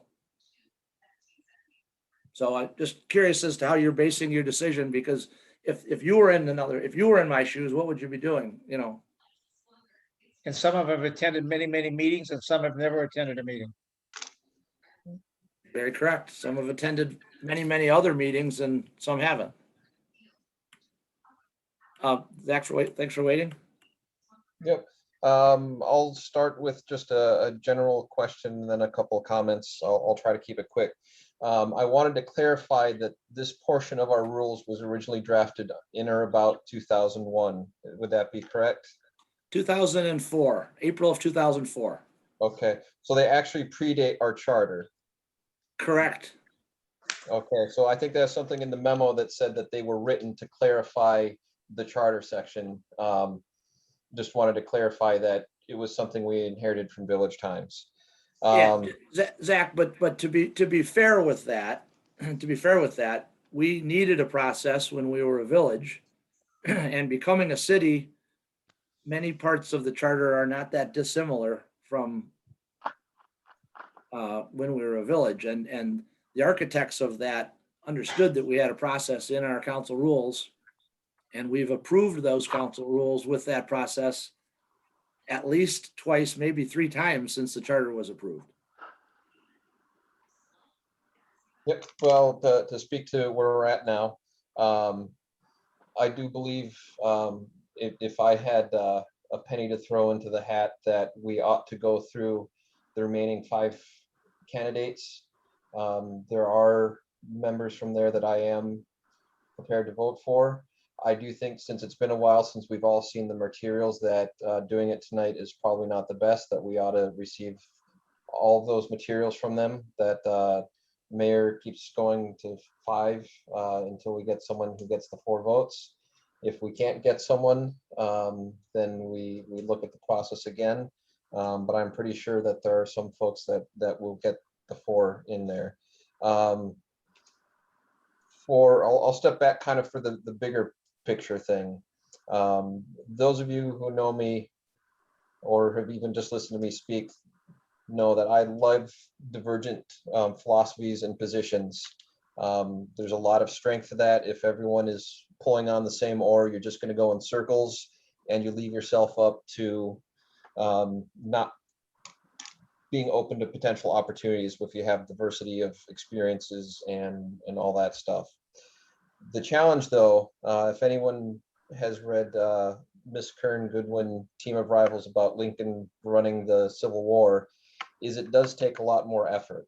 And so one of the things that we haven't done really well as a council, not just this year, but previous years, is before we go into a big endeavor, have the general conversation of what's our philosophy, what's our vision. That's the reason why we spent so long wandering from site to site for fire station, for city hall, for manager, for this council vacancy. And so going forward, when there are big things, we ought to take 10 or 15 minutes in a meeting to have that big philosophical discussion, so we can at least share part of a shared vision, as opposed to having 6 or 7 people with different visions. That's all. Okay, thank you, Zach. Well said. Jamie and then Wah. Wah can go. I've already spoken, so she can. Thanks. Zach, I appreciate that. And I think that that is a very important way to approach the big issues that we're dealing with. And I hope that we can do that. And I hope that, we can continue to do that, because it is important for us to understand where the others on this body are coming from, so that we can have a more well-rounded and respectful discussion than I think sometimes we've inadvertently wandered away from in the past. So I appreciate that and hope we can make that happen. Okay, Jamie, thanks for letting Wah go first. Back to you. Yeah, sure thing. This is perhaps less relevant in the immediate future, but the question about the charter requirement for votes to be conducted via roll call. I did spend some time looking into that. I see Scott's on the call. I don't know if this would be the time to get clarification. As best as I could tell, my understanding of, so I guess the context was, if we were to do a ranked choice voting at some point in the future, our charter has a stipulation that votes must be made by roll call and the yeas and nays recorded in the meeting minutes. But my impression of these different types of voting, whether it's a voice vote or you're voting by standing up, or this roll call, was that roll call was more the process of the vote, that your vote was attached to your name, that we knew how each individual voted, not that the vote itself was a yes or a no vote. So I don't know if in the future, when we discuss if somebody can bring greater clarification to whether or not roll call means just the process by which you hear somebody's vote, or learn how they voted, or whether it actually also requires that the vote be in the form of a yes or no response. I believe it's the latter, but why don't we get clarification and bring that back? Okay. I mean, we don't need to know that. I mean, we vote now in a yes or no fashion on all the action items, right? Right. It would just help inform any future discussion we had if we were to change the process such that it might go to ranked choice or something, where your vote might not be a yes or a no, it might be a name or something like that. Yeah, understood. Paul, I see your pencil. And sorry, real quick on that. There might be something to be said about the process of discussion on an item versus the final motion to make a decision. And that's something that Scott and I will talk about, and we'll look into as well. Okay. Thank you. Thanks, Justin. Paul? Well, although we were going through a budget process and some other clarifications, I hope that we don't wait 3 months like we did for the present new members that were there, 2 of them, and to move forward with, I felt we just were marching in going nowhere, you know, marching in place for those 3 months where we said we want to have people attuned to the budget and know the rules and go forth and so on. I hope that we can just shorten that period of time down. If these people are there and they have some knowledge, they want to be on it, it's up to them to get up to speed, not us to get them up to speed.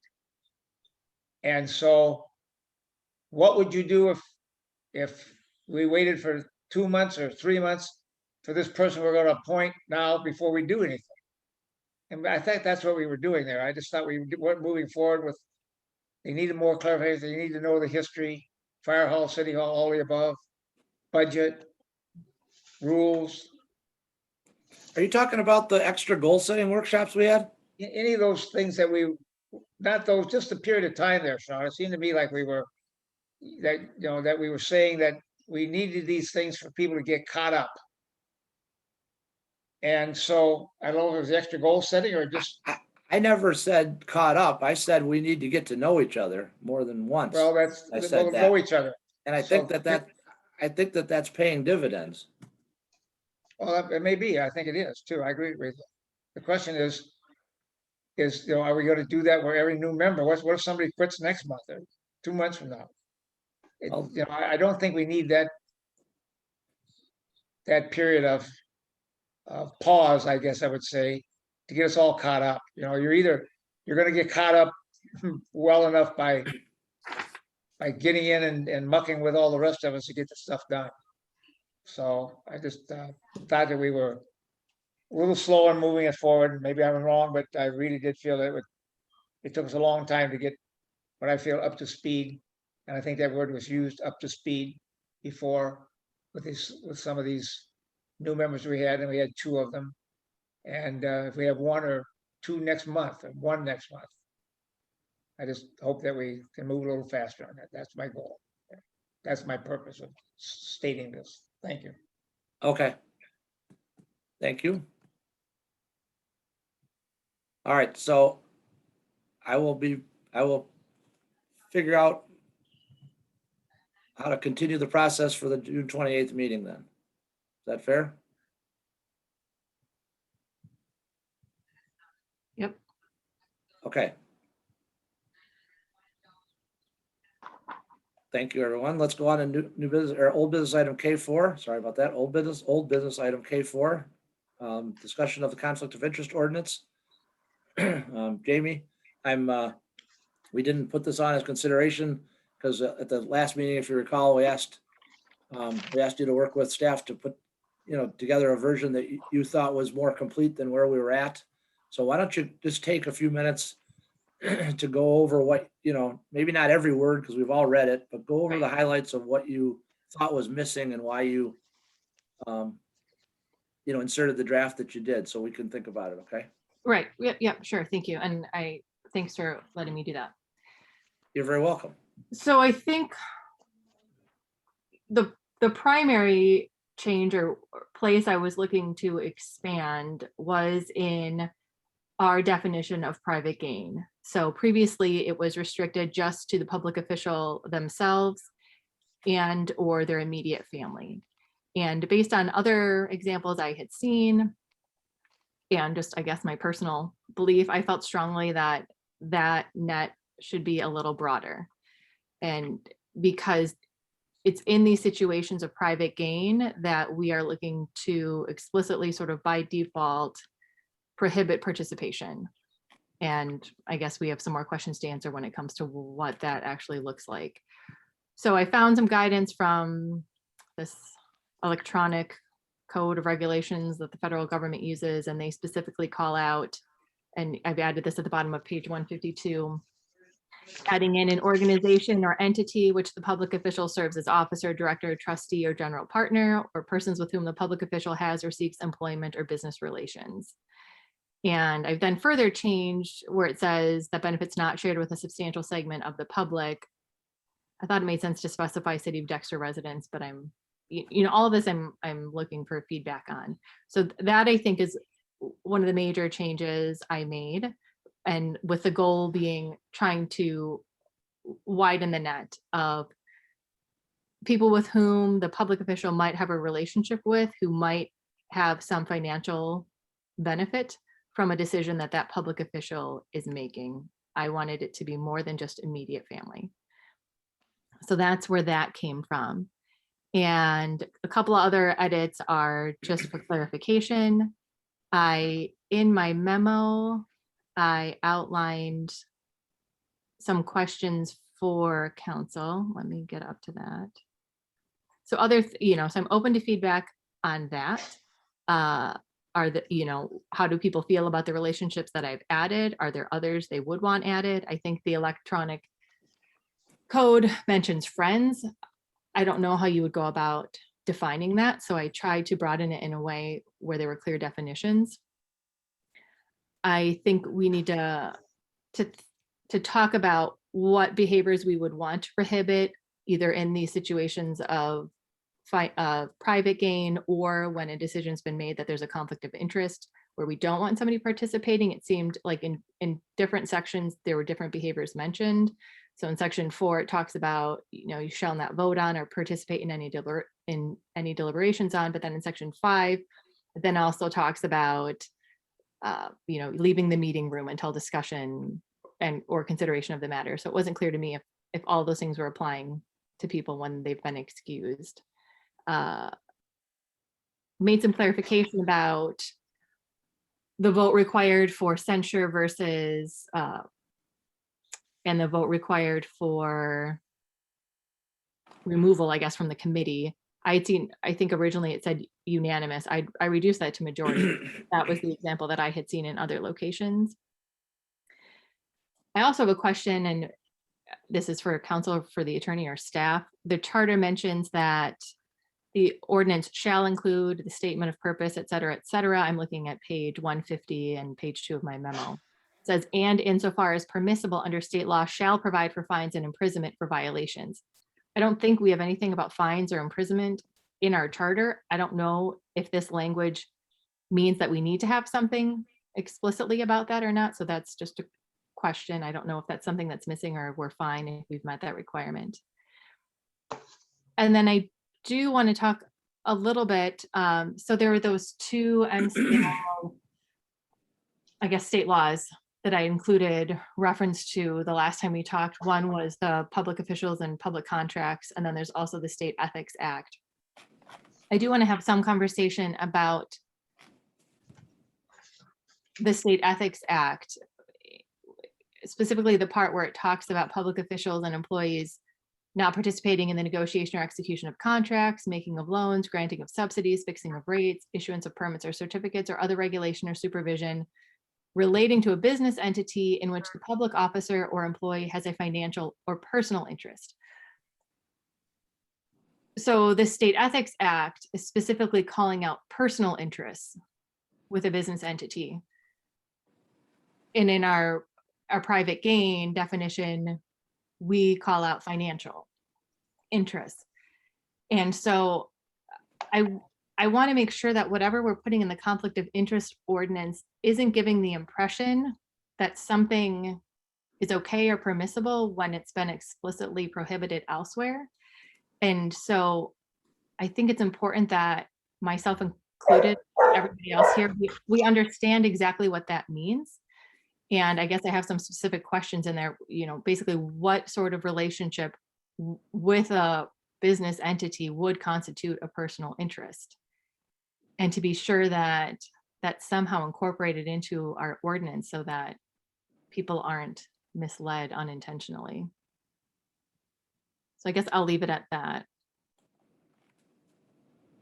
Happy to. Jamie, this is Paul. When you say personal interest, can you give me what your thoughts are on that? Right. I understand financial gain. Right. So that comes from the, I'm kind of looking for a discussion about that from everybody here. So the State Ethics Act says, public officer or employee shall not participate in the negotiation or execution of contracts, et cetera, relating to a business entity in which the public officer or employee has a financial or personal interest. I don't know what they mean there. I would think something like being on the board of directors of that business entity would be a personal interest and thereby prohibited by the State Ethics Act. I don't know what other interest you would have that's not financial, but that would fall into that category. So I don't know if anybody has any guidance on that. Well, Or do you- what does participate mean? Well, it says participate in the negotiation or execution of contracts. I imagine it means you shouldn't be signing a contract. Yeah, I get the execution part. Right. You said, well, what does participate mean? Yeah, no, well, participate is in the negotiation. I get the execution part. Right. I mean, does our city attorney, well, I'm trying to figure out. I mean, ultimately, some of this stuff is between, the city, could be between the city and another entity is what you're referring to. I mean, right? You're going back to the Avalon thing, right? Indirectly. Indirectly, only because I want to make sure that we're giving proper guidance. And I'm looking for. Well, the question I guess is, I guess the question I have is, we have a charter that just talks about private gain, right? Right, but this is a state law. Yep. So would we want to write an ordinance that, If it's already written, then we don't have to write it. right, so one thing I've proposed I is. mean, we're not trying to just put something down that's state law, right?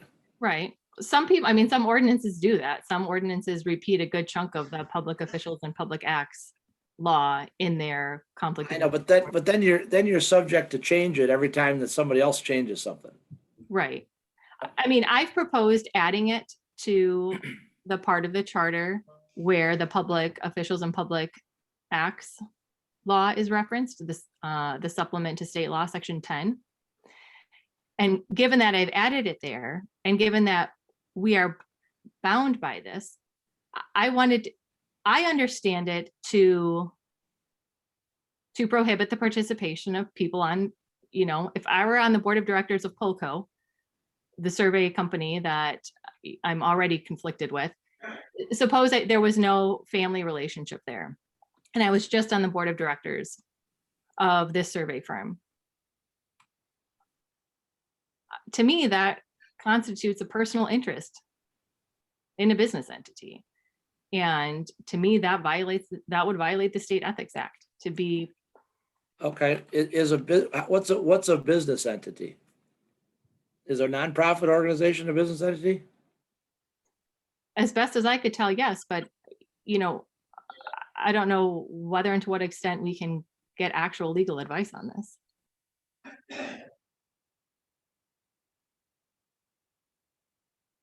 Okay, well, I guess we can, has our city attorney been shared a copy of what Jamie's created? He has, and Scott's actually on the call. He has, you said? He has, and Scott is here. Okay. I don't know where council's at on this. Do you want to ask Scott to try and answer some of these questions, or let me take Zach's questions first while he's got his hand up. If maybe I'm missing another hand. Sorry. Zach, why don't you go first, and then we'll see where this goes. So I will say that I probably am more intense on these items than most other folks on council. My background in planning and zoning, they drill into us from the first day conflicts of interest and making sure that there's no appearance of conflicts when decisions are made, primarily in the context of planning commissions, EBAs, and those types of things. So I favor more guidance than less to clarify this. And it's not necessarily that someone would be conflicted, but if someone finds out later on that, oh, did you know so-and-so their brother or their sister is in there, is that detracts from our work, and especially the situation across the country today. The benefit of the doubt will not be given in those cases. So I'm in favor of higher standards. I do like the addition of clarifying language, especially since it kind of tie bars with other established entities. Like the Federal Code of Regulations has probably more billable hours reviewing that and working on that than our budget does in a single year. So I do like aligning that. For me, as I'm thinking about how the thing will be used in the future, I can see a council member one day, a new council member, this gets in their welcome packet. Here's our conflict of interest ordinance. And or planning commission member or ZBA or DDA or whomever. And I do like the fact, or I do like the idea of parroting language in state acts, you know, with a reference, but trying to include language within the document for ourselves where it makes sense. Because one of the challenges is if we don't include any language in there, it's difficult for the person to be aware of that unless they're a category specialist and they're already aware.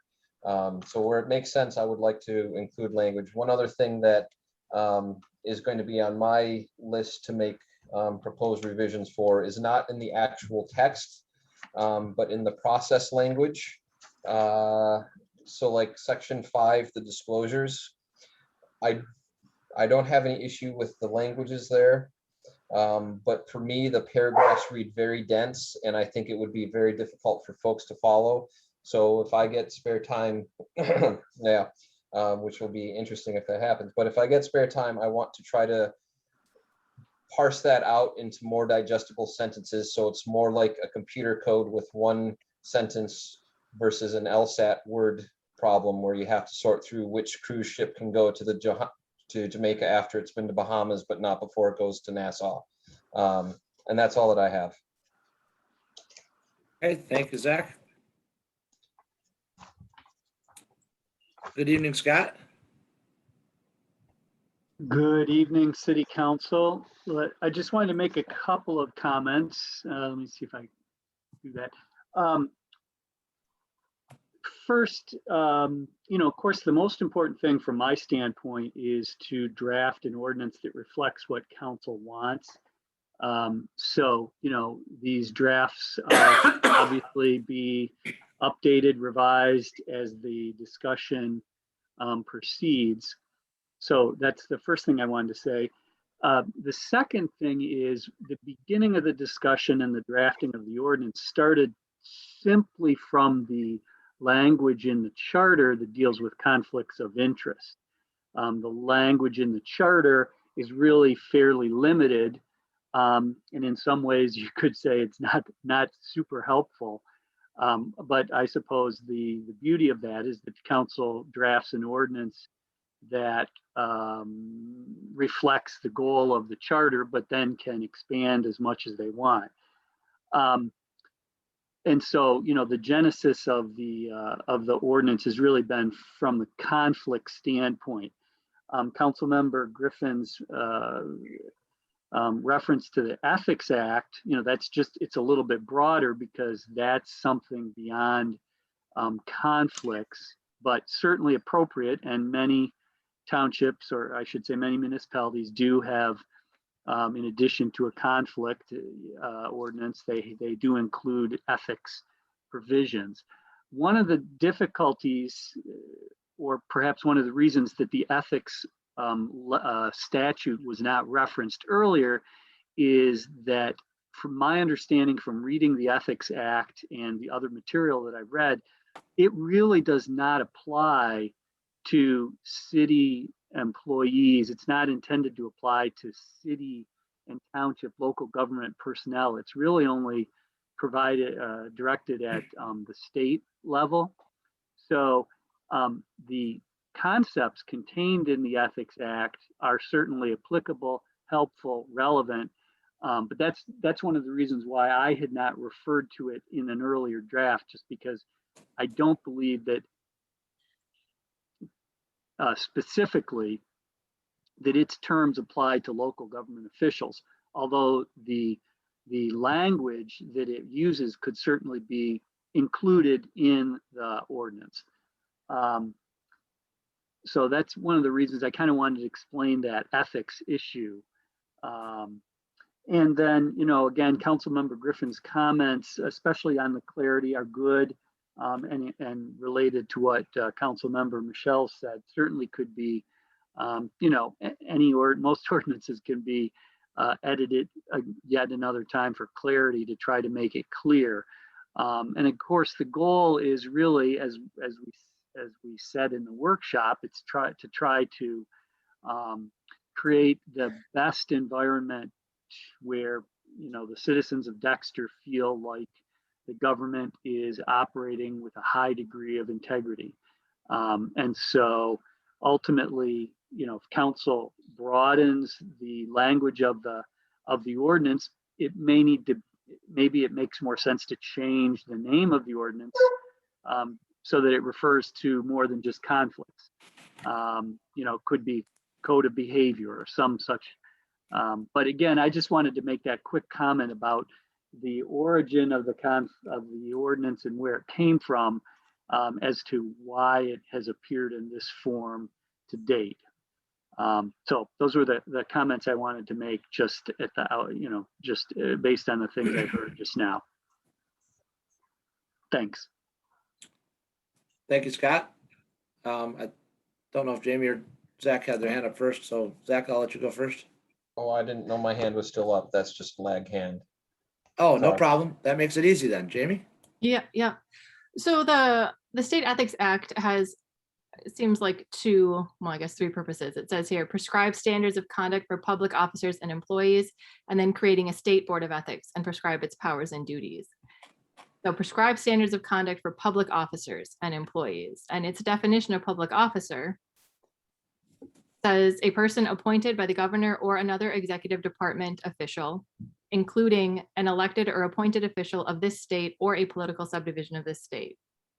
So would that not then apply to, you know, local municipalities if it specifically calls out political subdivisions of this state? When you look at the definition section of the Ethics Act, which is 15.341, it defines like both employee and public officer. And it says like an employee means an employee classified or unclassified of the executive branch of this state, period. For the purpose of section 2B, employee shall include an employee of this state or a political subdivision of this state. So when you look at the language in what is covered in section 2, which is where the definition of employee is limited to just those people in the executive branch, that is the basis for my conclusion that like section 2, which contains the language that you're talking about, that does not apply to local officials. Now, in section 2B relates to kind of whistleblower activity. So in that instance, for section 2B, local officials or local employees and local officers, I should say, it would apply. But the way I read the definition section, again, the broad language of the Ethics Act is contained in the section 2. So it appears that for section 2, the employee portion just means someone in the executive branch. That applies to both the employee part or the public officer part. So again, but I think the important point is if the council feels like that activity that's called out in the Ethics Act in section 2, if that's important to be included in an ordinance, we can do it. I would just suggest that it be specific, not relying on section, not through a reference to the State Ethics Act. I mean, I would suggest that it be specifically drafted and included, not by just a reference to the Ethics Act. And so again, that would then, I think, we would be broadening the ordinance to include not only conflicts, but to other ethical, behavioral issues that are that you would want to cover. And that's great. We just want to make sure probably the ordinance name reflects more than just conflict of interest, if that makes sense. Right. Yep. Thanks. I see that. Are you able to comment on whether a nonprofit is a business entity? Well, certainly it's an organization. And I think in the language that we have used, or that is in the state law, some of these issues talk about corporation, company, partnership, entity. But most of what we're talking about, or what has been included to date, refers to things where there's some kind of ownership. So, I mean, I think the way that the language has currently been drafted, it would not include a nonprofit organization on which somebody might sit as a board member. Because I don't think that, you're not going to be an owner of that or have a membership entity. You're not going to make revenue from it. So I think the way it was drafted before, or I should say, the draft that you guys have reviewed, it would not have been broad enough to cover that kind of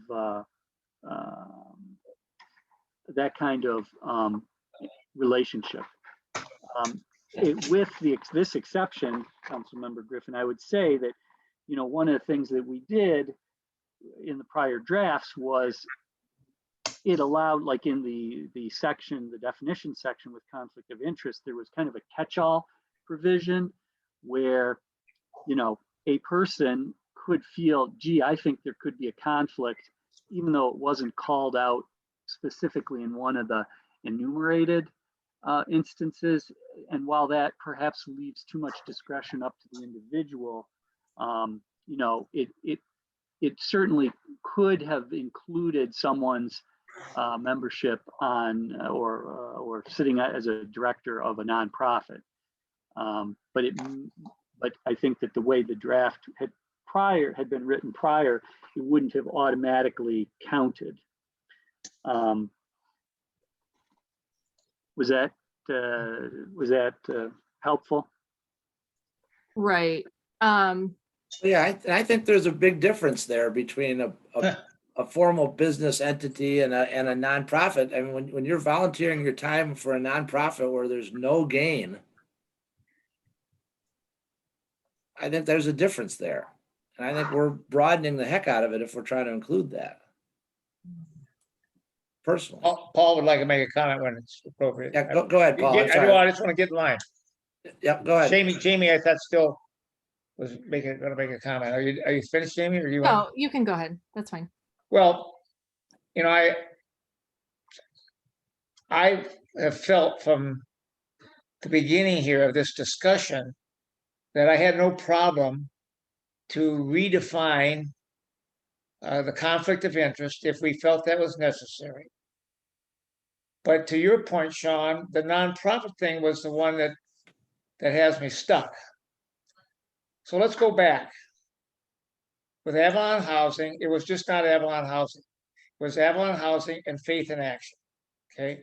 Now, they made an agreement together because this piece of property seemed to benefit both of them, as I understand. Faith in Action, who had been moved 3 times, was finally going to have a permanent home. And part of that permanent home was going to provide a service to the people in Avalon Housing. And it also was going to provide the service for the Dexter community. Those that were in need. And there was a person, Courtney, who was on that board. And in my opinion, it was felt that her being on that board was a conflict of interest in some people's mind, as it related to what was being done here. in our city. And I guess that's still a logical conclusion. But I don't know how she made any, and if she did make any more money by joining Avalon Housing, which were the biggest issues. It wasn't Faith in Action.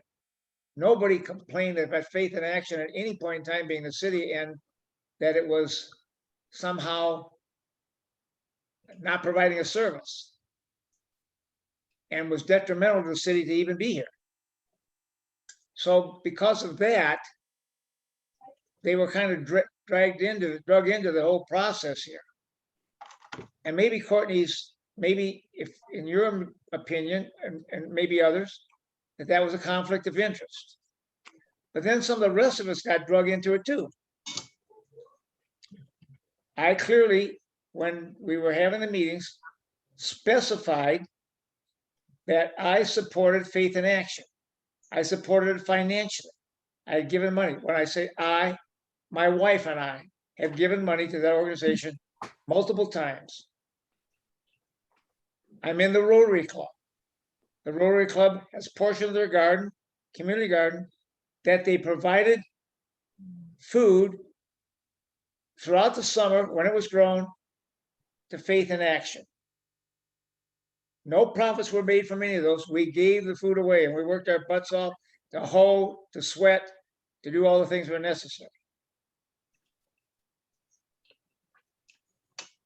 I received an award from Faith in Action. Never knew that I was going to get it until about a week before when they asked me to make sure I was there. Still didn't know all the issues. And that was the Person of the Year for Faith in Action. And I have a small plaque with a few other plaques that I stick somewhere in this house. It's not hung on my wall. It's not anything done with that.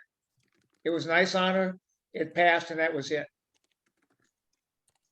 My wife in the meeting was accused of working for Faith in Action, when in fact she volunteered her time to go down there and hand out food to those in need. Never received a penny and used her own time to do that. So I have a problem of how we have kind of brought this together with those that have volunteered for nonprofit groups, that somehow this conflict of interest issue is going to be one that will somehow solve that problem, when in fact I think it hurts the whole community as a whole. What would you do then to say to somebody, if you get an award, you can't vote on this? If you're on the if you serve food, you can't vote on this. If you grow vegetables, you can't vote on this. If you want to give money, you can't vote on this to an organization that is completely beneficial to this community as a nonprofit. So I see conflict of interest in a manner that you get profit from being on the entity that's going to pay you. If you're on a board and you decide that, or somewhere, you decide that you're going to be able to make money by voting for something, or have one of your buddies be the contractor for something, then I understand that as a conflict of interest, whether it's profit or nonprofit. But beyond that, I don't understand the issue of it, and I'm trying to understand. I'm trying to understand all the potential pitfalls, all the potential concerns about this, so that I can make a judgmental decision of what I think is best for this city. And I'm still struggling with that. Okay, I will look at all the issues here, but if I go back and be practical about what happened to bring this up, I don't see there was any conflict of interest, myself or my wife. And maybe you felt because Courtney was there as a member of our organization, employed by us, and she being the chairman of that board, that she's profited somehow from that. I understand that she doesn't make a penny for that. And so what was the benefit to her other than her time graciously that she give to an organization that she felt was profitable in this community? Is that the reason we have something like this? I don't think so. But if somebody feels there's a conflict of interest that relates to that, then I need to understand it in black and white. And I don't see that right now. I will glad to hear other people's comments, and maybe I'm 100% wrong, but that's what I picked out of why we're here at this point right now. It was the issue of Avalon Housing and Faith in Action, and I consider them separate entities in their issues and the concerns of the citizenry of this city when they voted like they did, and where they brought forth all those issues like they did. This was a difference. Thanks, Paul. Again, I can't remember. Zach, I'll let you go. Yep. So I see conflict of interest being broader than just whether or not you're going to make money. So again, my standard is if someone outside of the meeting room looked at the decision and knew of someone's foreign entanglements or involvements or relationships, might they think that that affects how the person decides? And so I'm going to throw out a couple of potential different things. We have the Wellness Center. It probably, most folks wouldn't think it'd be appropriate for a member of the board of directors for the Wellness Center to be sitting and voting on city's actions relative to the Wellness Center. There may be no financial gain, but their position and entanglement with that entity is likely to affect how they push the button. There are some in this draft, some very clear things for financial gain. As far as the other elements where it might affect someone's decision, I believe it does a good job of outlining the process.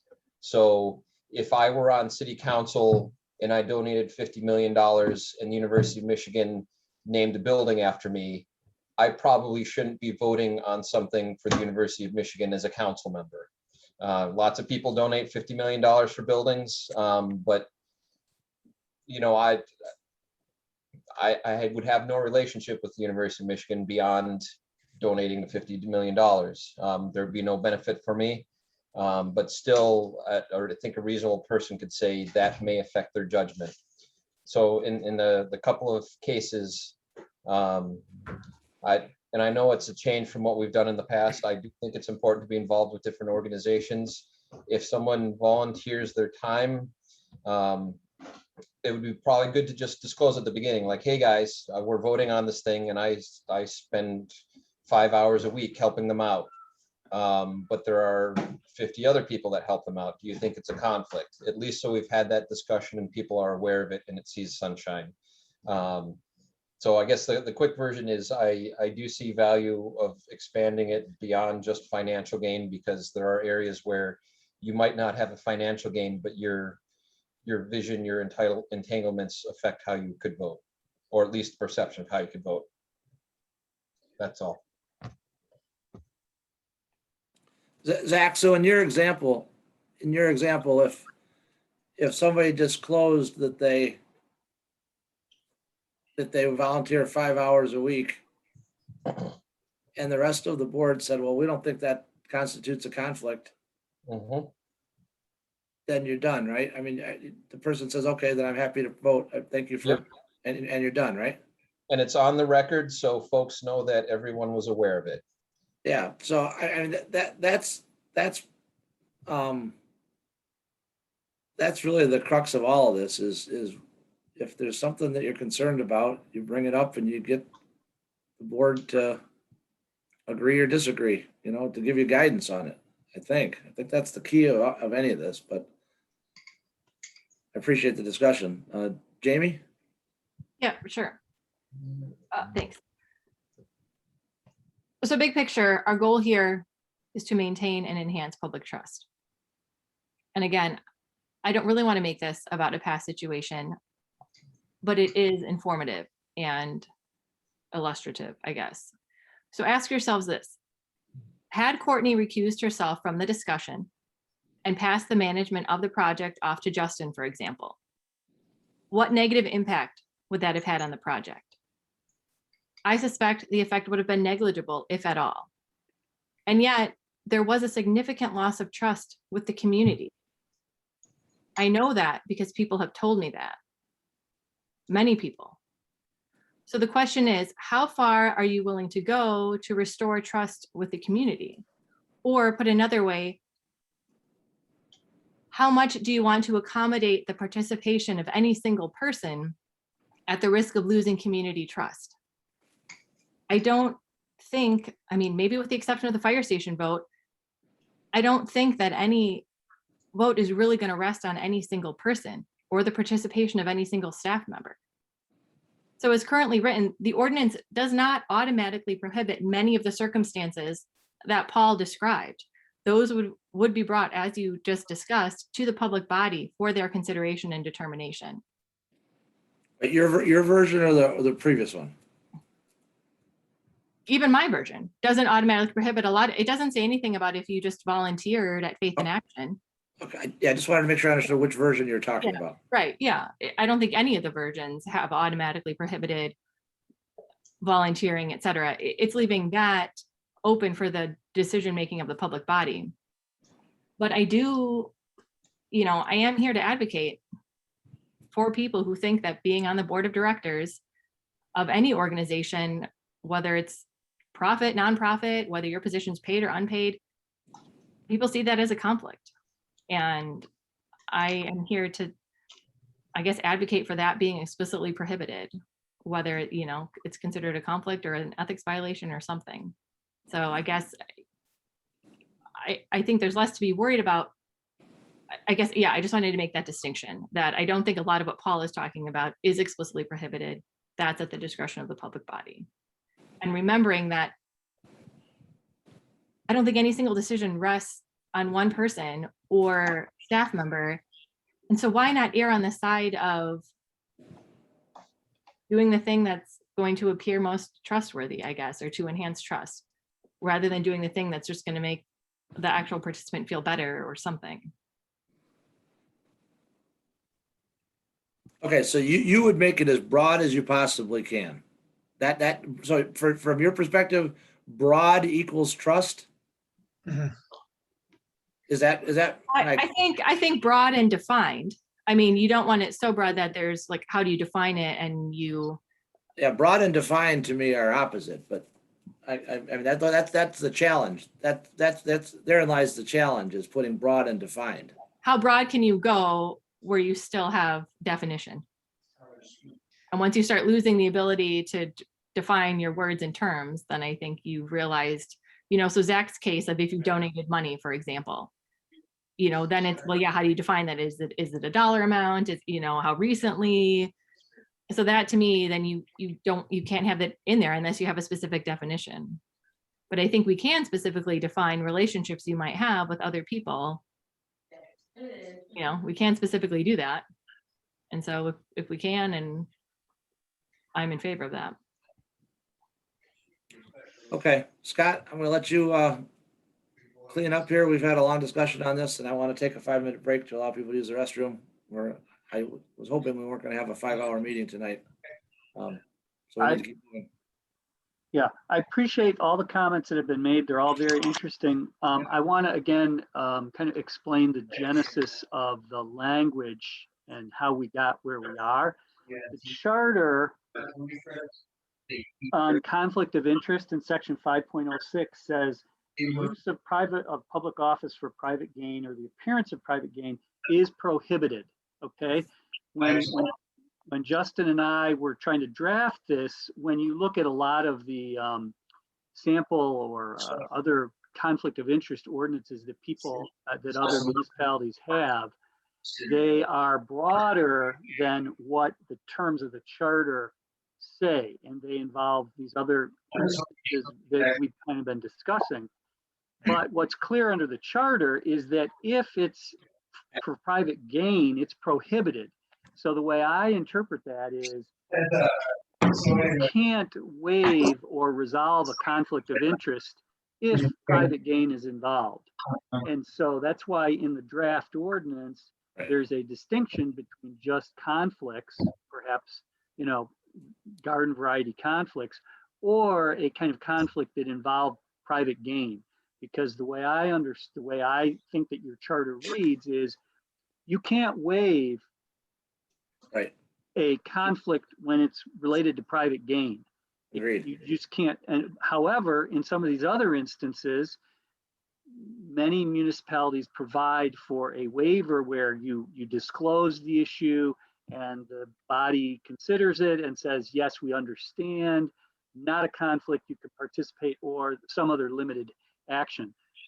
So in the definition section, the broader you define private gain, the broader you are taking activity that is prohibited and can't be waived. So I wanted to explain the origin of that kind of dichotomy between those two terms. And again, you know, city council through its conversations decides how you want to proceed. But I just wanted to make that kind of the origin, explain the origin of those two different pieces. Okay, thanks. Thanks, Scott. Jamie, thanks for your work on this. We'll have to pick it up at another time, I think. I'd like to take a 5-minute break and have everybody come back at 8:45. And we'll begin with new business, L1, okay? Thank you. Thank you.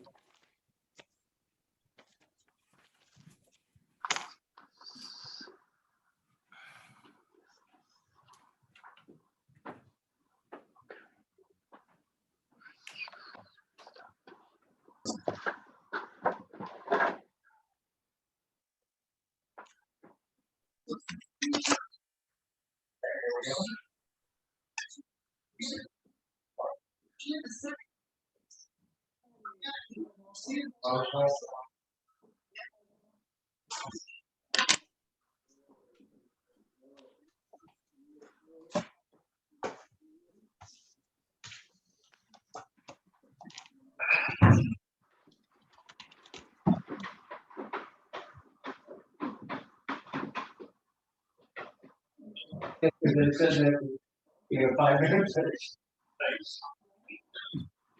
Okay. Okay. Yeah, I did it for, she wanted me to.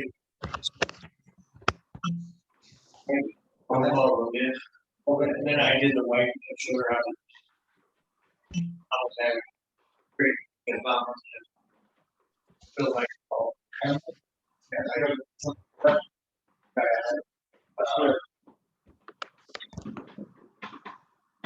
Your house. Okay.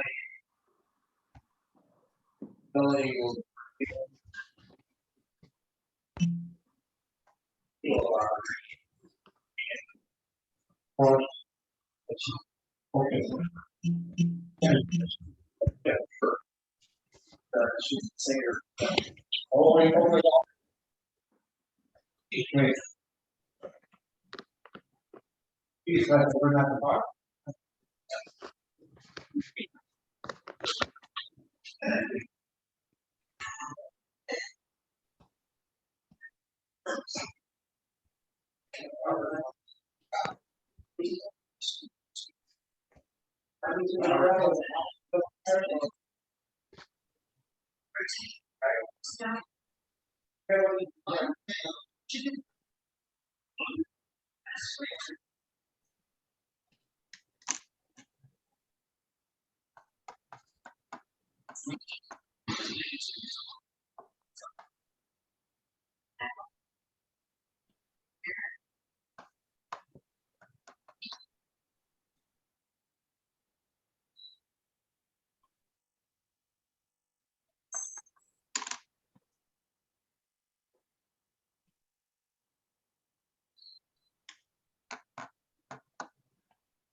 I've got 8:43, and we'll start back up in 2 minutes.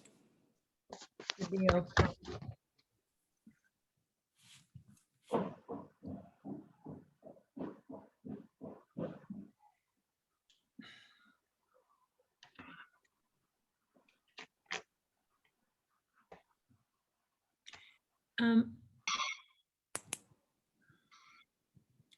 I'm trying to figure out how to not offend somebody, but I feel like we need to drop something off of this agenda. It's 8:45. I don't know. Okay. Let's let everybody return and we can Yeah, talk I about hope, it. yeah, maybe we could just talk about it together so that, we're not, I don't care what goes. I I just, care if the adjournment goes. pardon me? The adjournment, you're not getting rid of that. Oh, yeah, all right. Yeah. well, True. That's what everybody's waiting for, right, Zach? Mm-hmm. There's a joke about that's the part of the agenda everybody's looking forward to.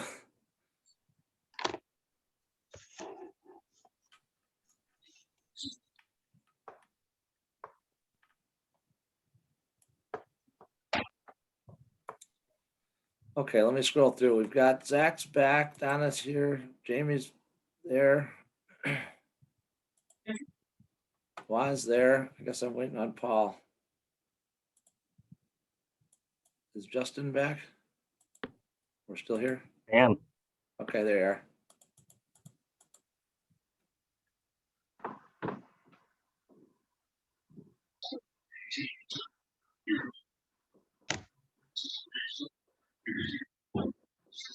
Oh, there's Jamie. I couldn't see her.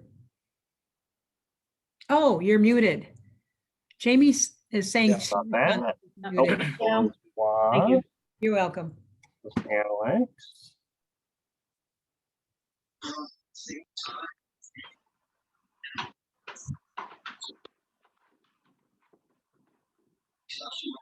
Okay, I've got 8:45, 8:46 now. Paul, if you're there, we're gonna start back up.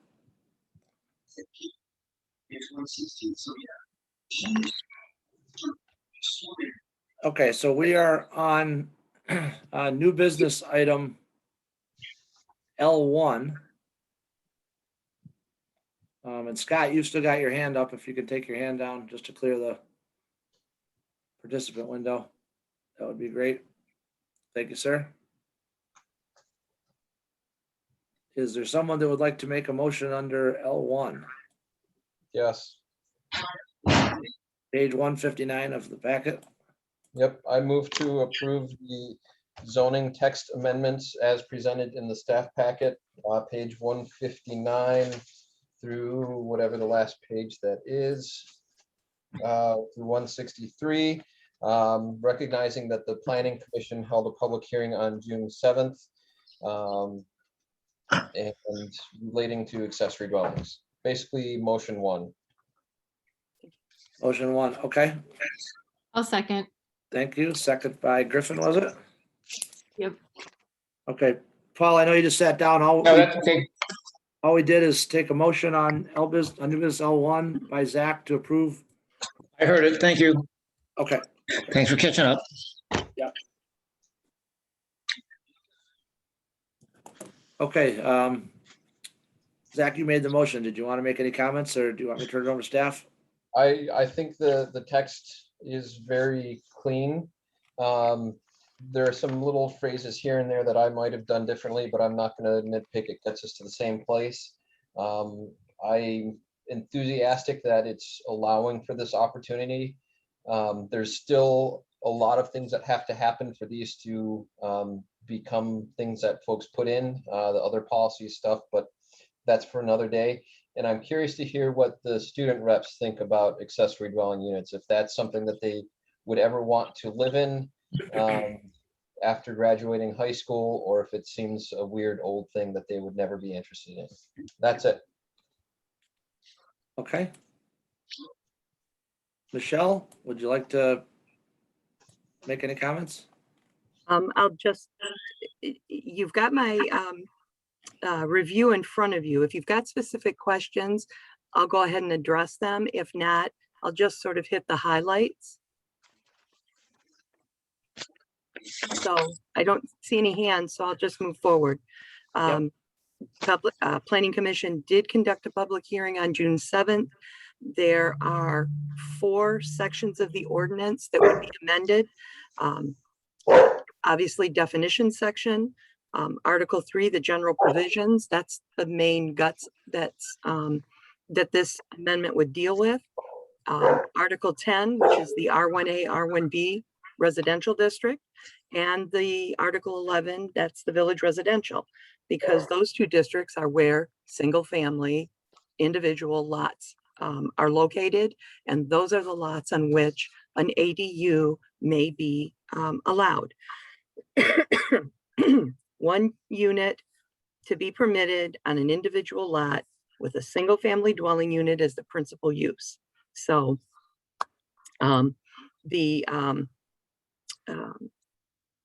this amendment is going to provide for administrative review and approval by the zoning administrator. It will have general provisions for the regulation. It'll have eligibility, permit, and application requirements, and it has specific development regulations. At the public hearing, there were no public comments. However, the staff did speak with Ketty Peterson and her mother. Those are the 2 people that brought this issue forward to the Planning Commission last September. And they wanted it communicated to the DDA as well as to council that they very much support this, and we're very pleased to hear that it has moved along since they brought it forward.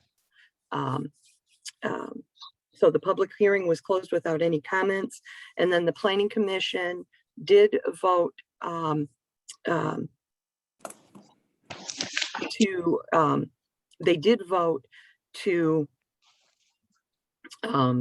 approve the text amendment, but they did create 2 modifications to the language that you saw the last time. Those changes are in red if you've got a color copy or a digital. That would be to the Article 3 general provisions portion, item B to B. And what they did is they took out the required inspection period or inspections. And then the only other change that they made during the public hearing was in the development regulations section, excuse me, where they whereas item 8, public utilities, they took the word off, the word shall out, and made it may in regards to the connection to the single family, the principal single family dwelling units, service leads for water and sewer. They thought there should be more flexibility provided in case somebody didn't want to connect to the existing and were willing to incur the cost, both tap fee and the engineering and construction costs to bring new sewer leads for the ADU. So Michelle, I have a question about that part. Sure. So the way you're describing it, if I'm understanding the way you're describing it, is that if a person wanted to connect, for example, a detached ADU to their existing service, they could, or they could pay for a separate service. Correct. That doesn't seem like it reads that way. To me, the second sentence says ADUs may be connected to the water and sewer or water and wastewater utilities of the principal single dwelling unit on the same lot and may not have a separate service. But I thought you were saying Right. that they could. Right. Unless you have to take it all together. It's that the connection to that existing water and sewer service lead of the principal building. Unless the superintendent of public services determines that that's not feasible. So what is such? A separate service is not feasible, or connecting to the home? I guess what I'm getting, Unless I would connecting write to that that, out. unless that, the connection to the existing service is not feasible.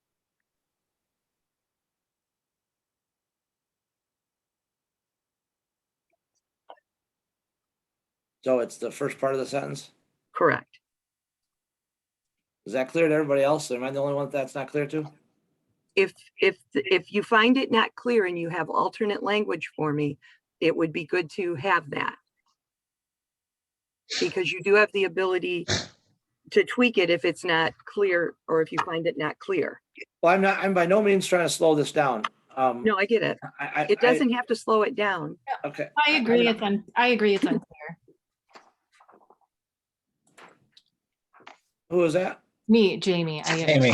Okay. I would create a second sentence. I mean, you could, if the first sentence says ADUs may be connected to the water and wastewater utilities of the principal single family dwelling, on the same lot. Period. And then you could say ADUs may also be connected to, or may also have a separate service.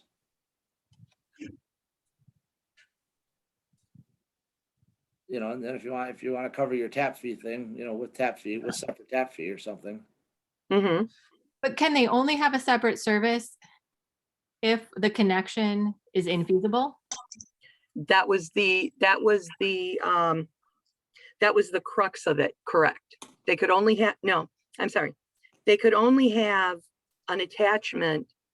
The way it was set up initially is it's supposed to be connected to that existing service. DPW doesn't want a bunch of extra services out there. And so the object was make it connect to the existing service. Don't allow for the separate connections, but let the superintendent of public services determine if that connection to the existing wasn't feasible. Excuse me.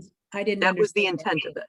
that. No, I didn't get that. Well, then maybe replace the word such with connection to existing or something like that then. Okay, So that it just defines what that such is, I guess. that's fine. Because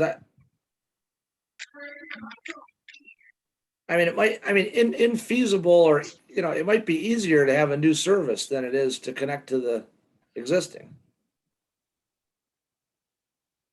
Okay, It might be less expensive for somebody and to have a new tap than it is to connect it to the existing plumbing. So infeasible and I don't know. It's like cost doesn't seem to count here.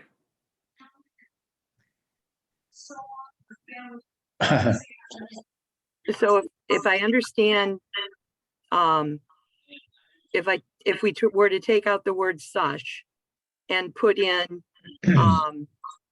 connection to existing services would be infeasible.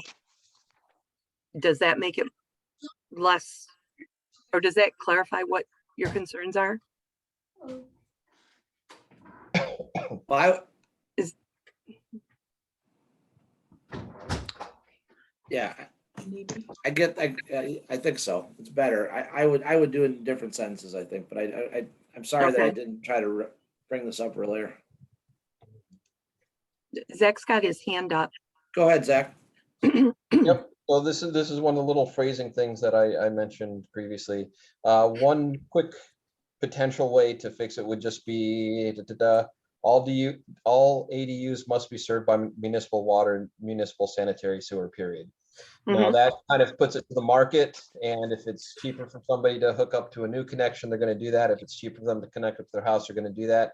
What that lacks is there could potentially be a lot more service lines and those types of things in places where it doesn't work. So I'll throw the spaghetti out there, and I've got it written down, so I should be able to replace it. All ADUs must be served by municipal water and municipal sanitary sewer, comma, through connection with existing service for the principal building, or if that is determined infeasible by the superintendent of public services through a separate service connection. I think that's great. I think that does work much better. Thank you. Thank you for the help on that. So I propose to amend it how I amended it. Okay, you're the maker of the original motion, so I'll if second. Jamie's okay. Yep. Okay, great. So that's the new motion with that changed. Paul had his hand up. Go ahead. Okay, we are talking about new construction here, correct? Yes, From sir. this Well, point forward. when you say new construction, are you talking about the utilities or are you talking about the ADU structure itself? Do you want to stay? Well, both maybe, okay, I'll give you an example. And I hope I don't get myself in trouble by having to spend more money, okay? We have a detached garage from the house with a dwelling unit over the top of it. It doesn't show that in any of your illustrations at all, okay? I'm sorry, say that again, that you've got one over your garage? We have a apartment over our garage. It's been there for 50 years, I guess now, okay? And your garage is detached, correct? Correct. Okay. Yes. So I don't Page see any of those 160. there that would, Page 160, number 2, number 2, detached ADU. Garage conversion 1. Correct. okay, but this is above the garage. The garage is there and then there's a unit on top of the garage. Yeah, Right, remember, that's what the wait, blue- Big difference, Paul's, right? wait, Paul's colorblind, guys, remember? Okay. So- But if you look in the text, it does cover that, Paul. Okay. Now, with the process now of the way that we have our sewer and water is on one meter. Mhm. And we have two of them. We have the one for the watering outside too, the auxiliary watering. But it goes to the apartment in the back and they're all on one bill. Mhm. That's not allowed under this situation. Under what Zach just said, you'd have to have a new service put in or Nope. when the construction was there. We're not going backwards, we're just going forward. Is that We're correct? just going forward. All right. So in your situation, right now, yours is just an above the garage apartment. And I don't know when you got approval for that, so I'm not going to get I into. didn't get approval. I bought the house and it was that way for 25 years before we bought it. Okay, so let's call it an existing legal nonconformity. All right. This new ordinance addresses those. So you can, hang on just a second so I can find the exact place that it addresses it. It's going to be on page 162, conversion of an existing accessory structure. So an accessory dwelling created as a legal may be permitted in a legally non-conforming accessory structure that was constructed before the date that this ordinance could go into effect, which would be June 30th. If that accessory structure is more than 200 square feet, then you can apply to have that space above your garage be an accessory dwelling unit, provided that it conforms with the standards of the ordinance. So in other words, excuse me, it meets setbacks, the square footage, etc. The connection you have, the existing connection you have to your leads and how you've got it metered and all doesn't change. This ordinance doesn't affect that. So let's go to what we really have here and how it came about. This was the original farmhouse on the top of the hill here on Forest Street, the original farm in Dexter, as I understood it. This was what it was built in house was built in 1885, okay? And there was a farm up here at the same time. And then the farmer built a house, a small house for some of the people that he employed. There were no guidelines or rules at that time. And the lot lines are not conforming at all. They're side by side almost. In fact, the garage is within 2 feet and the unit on top of it is within 2 feet of the present lot line, 2 feet. So are you telling me that that's okay because it was built before 2021, June 30th? So what I'm saying is if you've got an accessory dwelling, I'm sorry, an accessory structure, in your case, I think that staff should do additional research to verify legal or whether it's a legal nonconformity or otherwise, Paul. Because if it's a legal nonconformity, you can continue to use it as it is. You don't have to make it an accessory dwelling and get a permit for it. It's already a legal nonconformity. If it's not a legal nonconformity, then it's a whole different set of circumstances. And then it's something I would much rather research to know for sure than speculate on.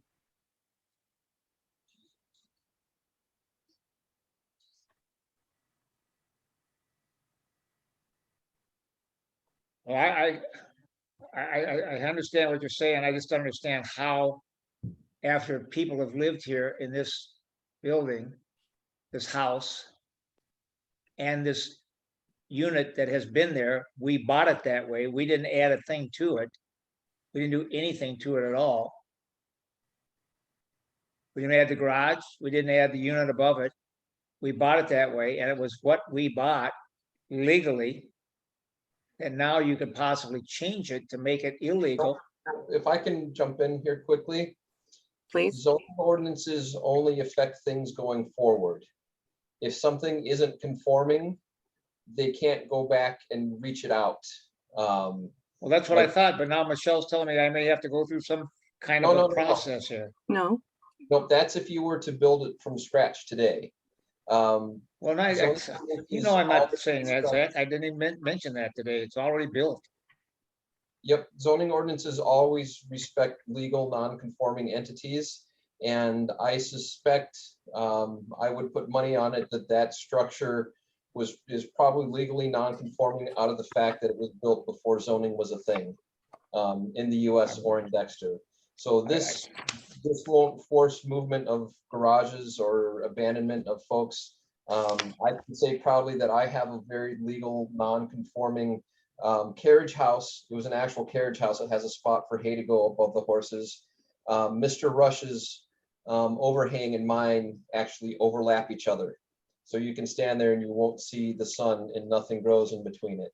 So zoning ordinances never disturb legal non-conforming things that are already there.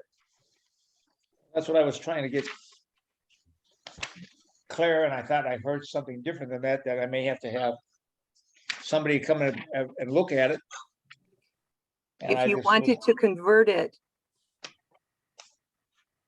and be It's already permitted as done. an, It's already rented out and has been since we moved in. It was rented when we moved in. It was rented since then. right, Paul, I was misunderstanding. I thought you were asking in the sense of, could you get it permitted through this ordinance?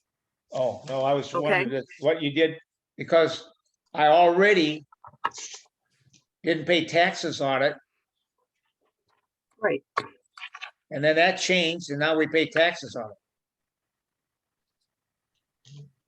So not regardless of what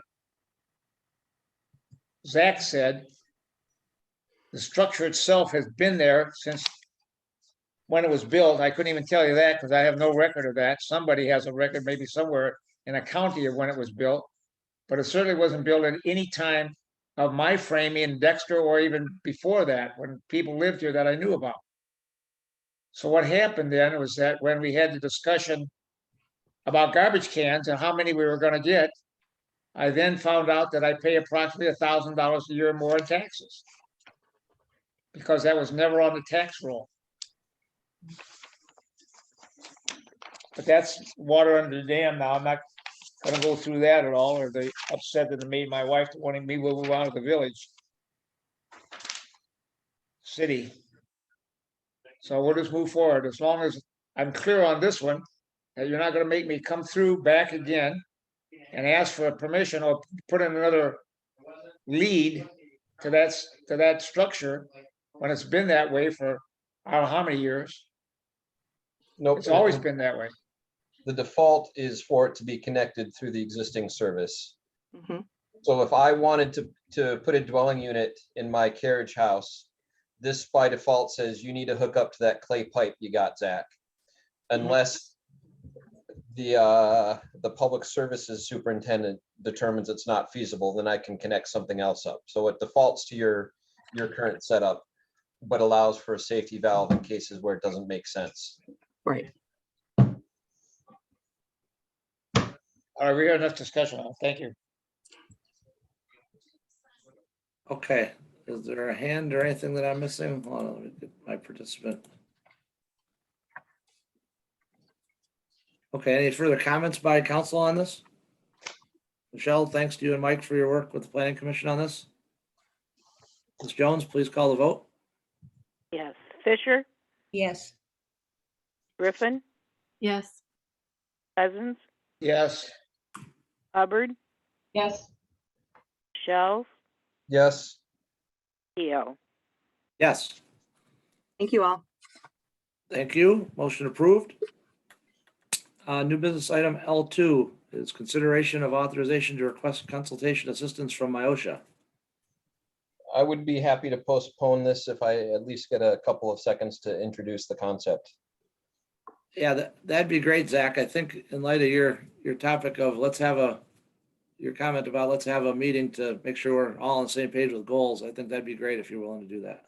Yeah, well, and I'll share my goals with this, is I've heard lots of folks saying that the fire station just needs a little bit here or there, when in reality, we couldn't build this building the way it is today. And I wanted to introduce, as part of the zeitgeist, the conversation, some actual information from the entities that say, here's what's wrong.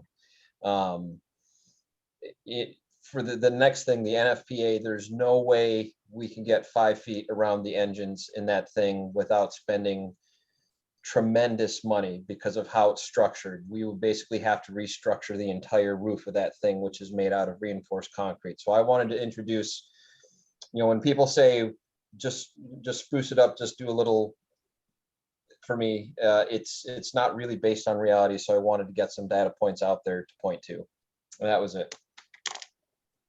Move to Okay, so postpone. you're willing to postpone both of those?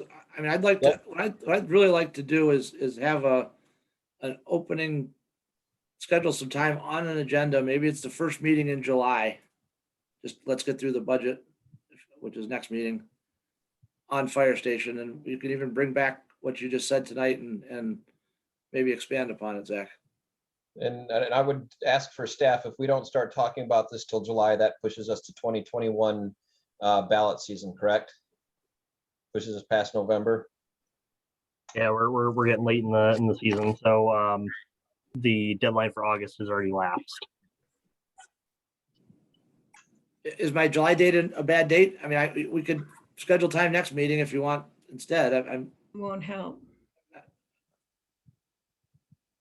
okay, so does that sound okay then? We'll postpone these to July 12th is what I'm trying to, or postpone a fire station discussion until July 12th. Does that make sense to everybody? Yeah. That's Okay. sooner than we've been doing it a long time. I'll vote for that. Okay, well, I'm trying to get it on the agenda, Paul. I'm trying to make. Oh, good. do it organized. I appreciate your effort. It's only taken 5 years. Okay.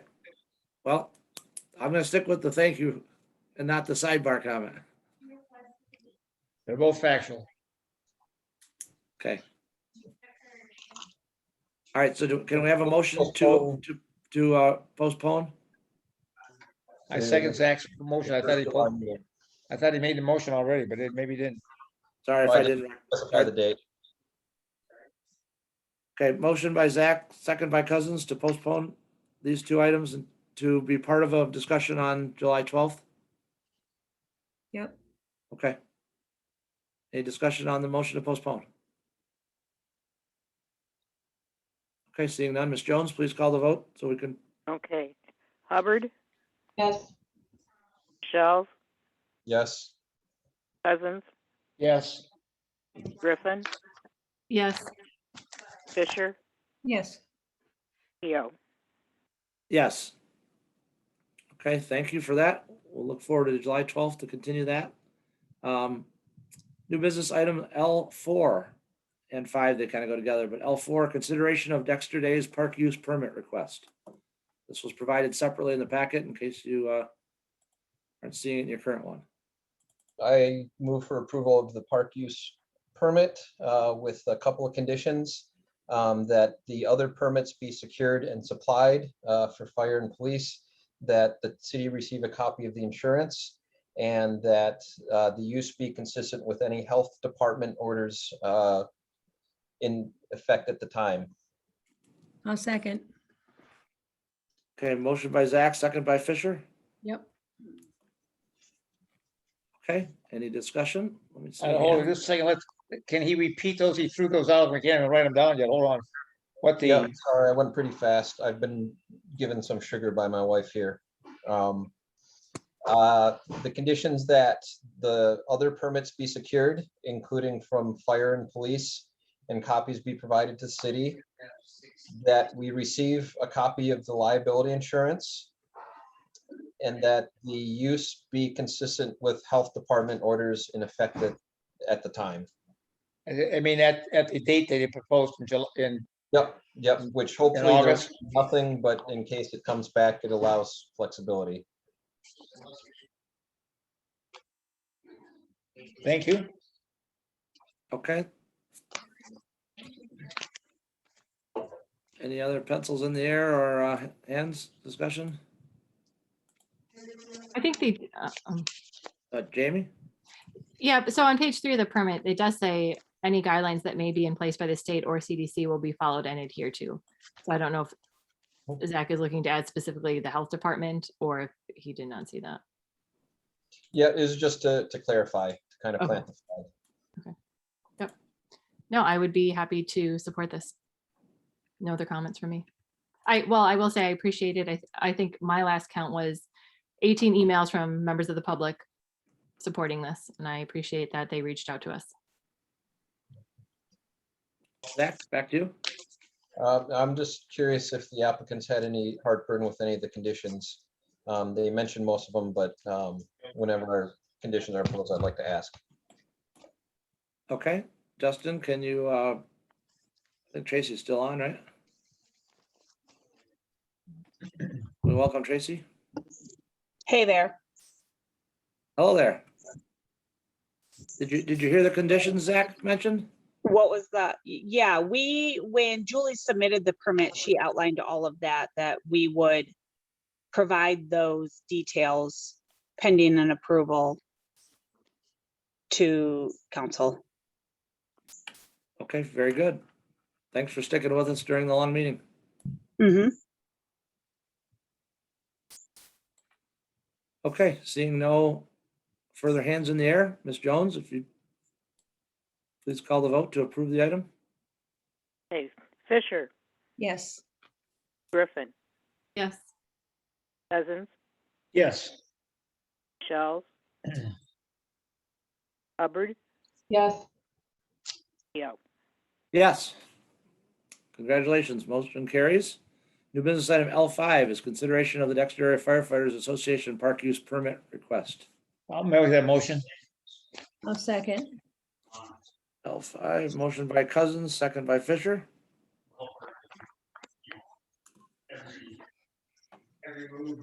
Any discussion needed? So this is, just so I'm aware, this is, did I read somewhere there's a limit of the number of people in the social tent? Yep. Right? That's the preferred option? That's what I understood from the. Okay. Just wanna make sure I'm- Yep, okay, I see, and the drawings and such. yep. Okay, proposal A, okay. Is what they're requesting. Well, and are we better off just saying that it needs to be operated consistent with health department standards at the time, because there may be no limit on capacity or spacing? That's kind of why I brought it up. But I'm okay with the 600 limit. It seems like that's plenty. It's not a bad number, is what I was thinking. All right, we've got a motion and a second to approve what's in front of us. Ms. Jones, please call the vote. Okay, okay, Griffin, Yes. Hubbard, Yes. Cousins, Yes. Fisher, Yes. Michelle, Keo. Yes. Thank you, everyone. Thank you to the Dexter Days Committee and all the people that are working hard to make that happen. I'm glad that our environment has changed to allow us to do it. Council or not, we have new business item L6, which, Justin, if you could scroll the agenda back to consent so I can read that there, is consideration of the Black Belt Academy classes park use permit. Jamie, you asked for this to be pulled off the agenda, so I'll let you introduce the reason for that. Right, just because I think a date would conflict with Dexter Days. So I wanted to have the opportunity to review that, but I'm not finding my packet here. Because I think they said Saturdays, 9:30 to noon. And I'm looking where it says this. Yeah, page 107, Saturdays from 9:30 to 12:15, and the permit reads 6/5 through 9/1. So I would be happy to approve this, but I think we would need to let them know that it's not available the weekend of Dexter Days for that Saturday. That makes sense. Okay, do you want to make the motion then in that regard? Sure, can somebody remind me, what day is Dexter, is it August 14th? Let me look at the calendar. Yes. August 14th is a Saturday? 15th, I think, is Saturday. 15th is. 15th, okay. Double check. So I would move to approve the Black Belt Academy park use permit with the condition that they not be able to use it on Saturday, August 15th. Actually, it's the 14th, I'm sorry. It is the 14th, yes. August Actually, it's the 13th and the 14th. Thank you. So with that condition, with the exception of Saturday, August 14th. Support Michelle's. Okay, motion by Griffin. Second by Michelle's. Donna. Yeah, if we had, I'm assuming that the reason this is happening is because they were concerned about COVID and distancing. It is a commercial venture, and we need to consider the fact that others might want to use the park or use the whatever, and I think we need to think that I'm supportive of moving ahead with this, but I think we need to use some foresight into how will we accommodate all the folks that are wishing that they could use city facilities. So that's my only comment. Have they not been using this last summer as well? Yeah, so they did use the park last summer, and they are requesting to use it again this summer, again due to COVID. As long as things continue the way they have, I don't see that this would be something that would be necessary next year. But I think that there was some flexibility given last year to some of our restaurants and outdoor retailers that we also wanted to give to other brick and mortar business operators. And they have apparently, you know, per their permit, indicated that they've had parents that are still concerned about COVID and having their kids inside. Yep, makes sense.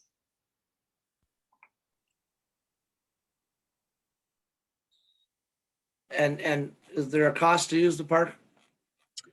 There is, and it is, I think, $35 for city resident / business owner for 4 hours. Okay. But they're asking that fee be waived. I mean, that's really part of the crux of this, right? I mean, that if they were to do this in another year beyond the COVID time, right, that would be the question. Correct. Everybody follow what I'm saying?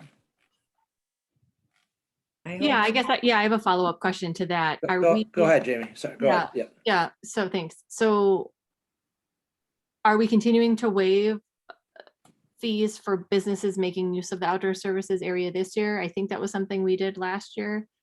Right. Did we agree to waive that this year again, or are we having them pay something towards? Because I guess you would want it to be consistent. I think we're waiving, I like the, you know, like the outdoor service areas where the seating is, the city of DDA picked up part of that cost, I think. The DDA picked up the cost for, the DDA and the city are picking up the cost for the barricades. This year. The application fee for renewing an outdoor service area was waived, provided that the businesses renewed their permit before the new ordinance went into effect. Once that new ordinance went into effect, then they had to pay the $50 fee. Each one of the businesses, with the exception of Beer Grotto, if I remember correctly, did not get their application in time. But we've paid for barricades this year. But we paid for barricades. Yes, we have. correct. Just like last year, we're Yeah. paying for them. So Yeah. then I guess I would feel like that's consistent. Yeah. I just wanted that's part of the, Yeah. I think that's part of the question. At some point in time, that probably stops or switches, maybe Right. up to future councils, but that's part of the question. I have no problem with it this year. So clarification, they still would not have to pay the $35 this year, correct? That's Or what's they being would. proposed. Excuse me? That's what's being proposed. Yes. Well, just a comment is that, you know, they're a bunch of young people. They go out there, they're not buying things, they're not using trash, dropping trash or anything like that. It's merely, I've seen them out there, you know, in their uniforms and, you know, they could be out there just standing around for all I know, you know, but anybody else could do that too, or throw a football there. But I don't think they have much of an impact on the park there to trash it or to do anything like that. And they walk away and they come back, you know, next week. Agreed. Okay. So we had a motion by Griffin and I didn't write down the second. I apologize. Who made the second? Michelle. Thank you, Zach. Okay, Ms. Jones, please call the vote to approve the park use. Yes, Hubbard, Yes. Cousins, Yes. Fisher, Yes. Griffin, Yes. Michelle, Yes. Keel. Yes. Motion carries. Thank you. We have concluded our new business. We'll go down to item M, which is council comments. I'd like to start with the two student reps. If they're still on, Alex and then Bella. I have no comments tonight. Take care, everyone. Thank you. Bella? I have no comments. Thank you both for reapplying for student representatives. Paul, we'll jump over I to just you. want, you know, I don't know if you've been following, I'm not a mother or father of a team member, but Bill, I think you guys had a great season and it was nice to see your name in the paper for scoring some goals. So thanks for participating in soccer this year and good luck in the future. We'll look forward to seeing you in many other areas. Yeah, thank you. Zach? Yep, I just wanted to disclose it's been touched, but the reason why I abstained from voting on the consent agenda is bills and payrolls had money going to my employer. That money doesn't go to me. I have different people that I earn money from, but just wanted to share that. I do have a question for the student reps. We didn't get their response for the dwellings, but I'm curious what they think about the procession parade thing. Is that something that they would want to continue next year when they graduate, or if it's an awful thing that should live only in pandemic world? I haven't heard a lot of support towards it from many students. I think it's a thing that is mainly for the parents to give them an opportunity to celebrate their student.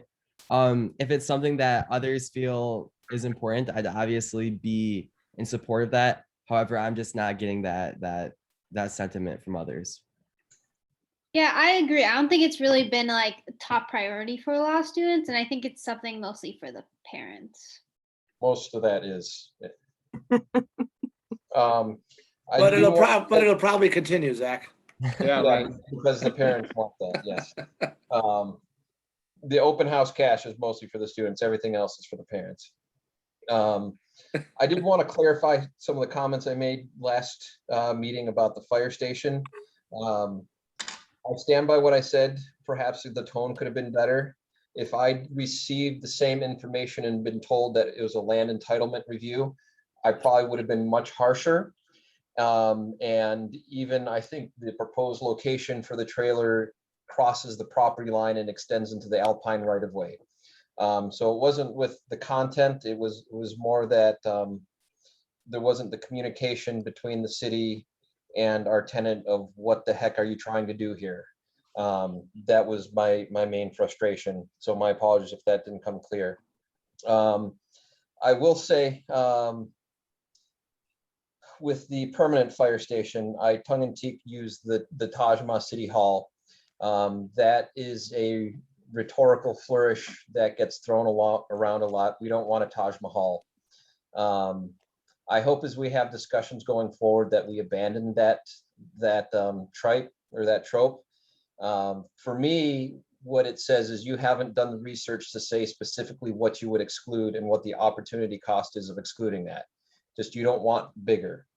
And I think none of us wants more than is necessary. Because we all pay for it. It's not some abstract thing where we as city council don't pay for it. We all own property here. You know, the year when I brought forth the thing to purchase the property, my take-home pay was under $20,000. I can show the receipts, under $20,000. I paid a significant portion of my money in our property taxes that year. So it's good that folks are hesitant to bite into it. But I hope that instead of just, we don't want it big, we have the discussion of what programming do we feel is appropriate and what's the cost for not having certain programming. And I know this isn't popular to point out, but I was looking through some materials recently. We had a probable cost of construction for the fire station and police station in 2016 of $5 million. So 5 years ago, it was about $5 million to build both of those, the probable cost estimate. The last time we did this a year ago, in spring, it was 7 and change. So we'll call it 8. If anyone's been to Lowe's recently, you know that 2x4 that used to be $2.35 is now kissing $9. So we've probably bought ourselves significant escalation in whatever we do. And if we can't get anything before the voters this fall, it's 2 seasons of escalation. So, you know, right now we're at close to $9 million. So for not being able to make a decision for 5 years, we've added $4 million to the same size building. And that is all. Thank you, Zach. Donna Fisher. Yeah. When I left the last meeting, I thought that Bella and Alex were seniors and thought, well, gosh, that was really nice working with them, but they'll move on. And I wish that I had said to them, good luck in whatever you do in the future. Well, needless to say, I'm thrilled to see in the packet that you're back. Bella, good luck with Parks. They're a fun group. And Alex, we'll still have you lead the pledge. This is wonderful. Yeah, Bella's doing planning, Donna. Oh, I thought she was doing Parks. Well, I don't know if planning's fun, but I think it's really interesting. You gotta put up I'll tell you, it's way less fun than Parks. Yeah, I would say I think Parks are more fun. Yeah. Look, give her a chance. I'm going to give her a chance. I'm going to give her a chance, but have a good summer, kids. Jamie? Yep, I have a bit of a statement here, so bear with me at the end of a long meeting.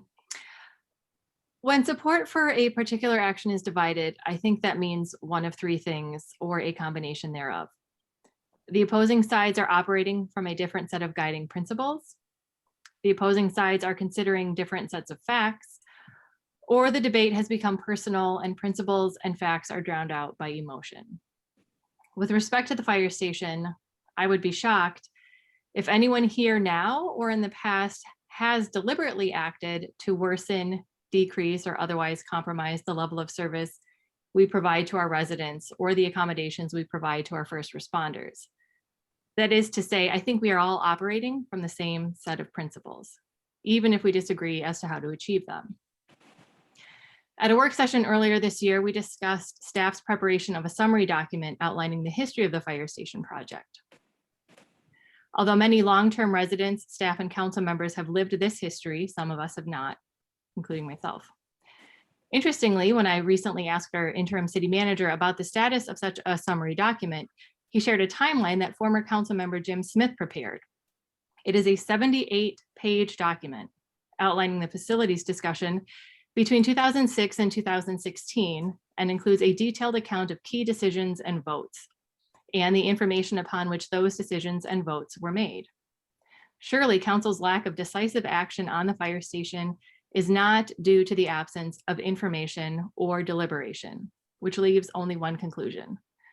The city's inability to resolve this issue is because the discussion has become personal. Whether it be distrust or disrespect of our fire chief, distrust or disrespect of city staff, or distrust or disrespect of our fellow council members, including the mayor. Resident and frequent meeting attendee Ryan Henyard previously suggested that council seek the services of a trained mediator or facilitator. As we resume conversations about the fire station, given all of this history, frankly, I have serious doubts that we will make satisfactory progress without an independent and objective presence to facilitate and moderate the conversation. Therefore, I am asking for staff to prepare information about what this process, that is retaining a facilitator, would look like in cost. And over the next week, I'll be working to do the same. I really hope that getting an outside perspective, at least moderating and facilitating the conversation, I really think that is our way out of this situation, however that needs to happen. Thank you. Thank you, Jamie. Last but not least, Wa. All right, thanks. So I guess I'm going to start by taking a little bit more positive of an angle and say that I think it's great that we work together tonight to take a big step forward on the city offices. And I look forward to doing that with all of you when we discuss the fire station next. I truly mean that. You know, I don't have what I think is right in mind. I'm open to possibilities. I'm open to facts. I'm open to what we've looked at, and like I said, I'm looking forward to it. So, but moving on from that, there are a couple of other things that I want to express, and one of them is that in the past few meetings, I have heard some comments made that have been negative and nitpicking the job that our interim city manager is doing. And I want to remind us of something. He has been doing the job of 2 people for more than 7 months. And this has gone on this long, partially due to our inability to work together, as Jamie was alluding to, and our propensity to add even more to his plate, which Jamie just did. 7 months. Put yourself in his shoes. I think all things considered, he has been doing a great job for us. And as we continue through this open hiring process for a permanent city manager, I really hope we can act more like humans, less like politicians, and just recognize the hard work that he's been doing. With that said, my last thing that I want to say, I've hesitated to walk into this conversation for a long time, but it keeps coming up again and again. Tonight, there was a claim made that public trust was broken by our former city manager's involvement with Faith in Action.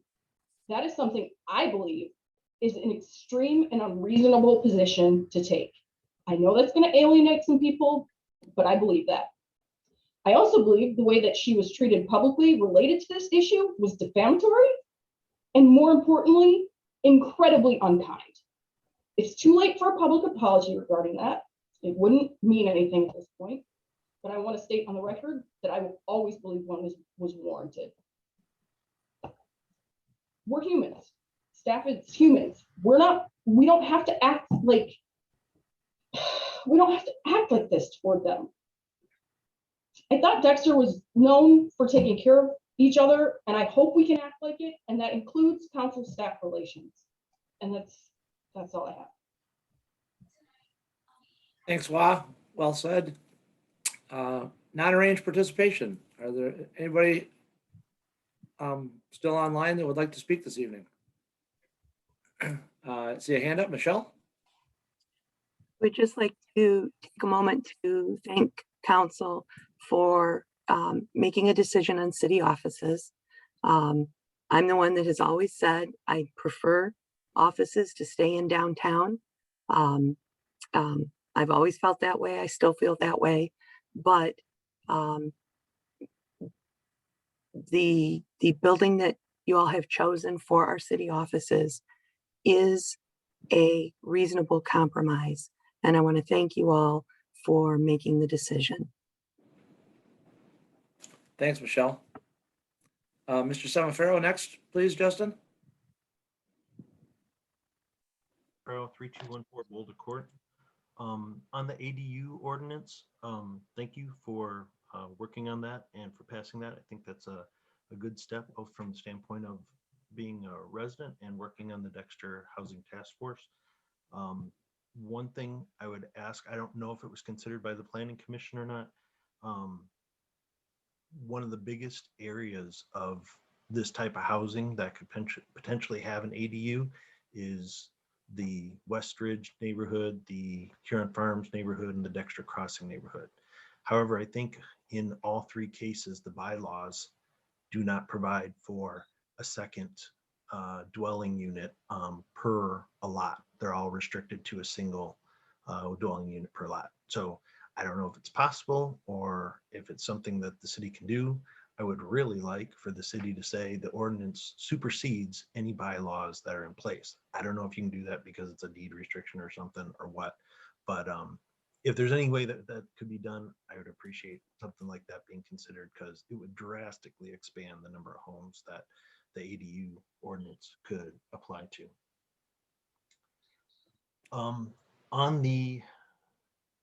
I wanted to talk about the temporary structure for the fire department. I think the #1 goal, and I think Jamie said as much, I'm sorry, Councilmember Griffin said as much when she made her comments, the #1 goal for each of the people on council and for the fire department is for the safety of each and every one of the people that's in our community. And I think that's the fire department's goal also. I think that that supersedes everything else. I was frankly rather disturbed by the letter that came from the chief. And I want to read from it. It was the letter that was in the packet at the May 24th meeting. It says, I strongly urge City Council to consider this temporary option to improve the working and living conditions of our firefighters. This request is strictly in the interest of fighter health and safety. I'm very concerned that a future MIOSHA visit would not, I assume, be so accommodating now that DAFD has other options, additional stations that did not exist when the 2013 inspection was completed.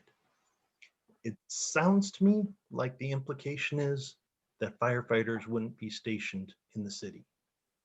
I hope there's not anyone on council, and if there is anybody on council who thinks that that would be a good idea, I'd like to know, but I hope there isn't anybody on council who thinks that 24/7 coverage of firefighters in the city not existing for any reason is an option.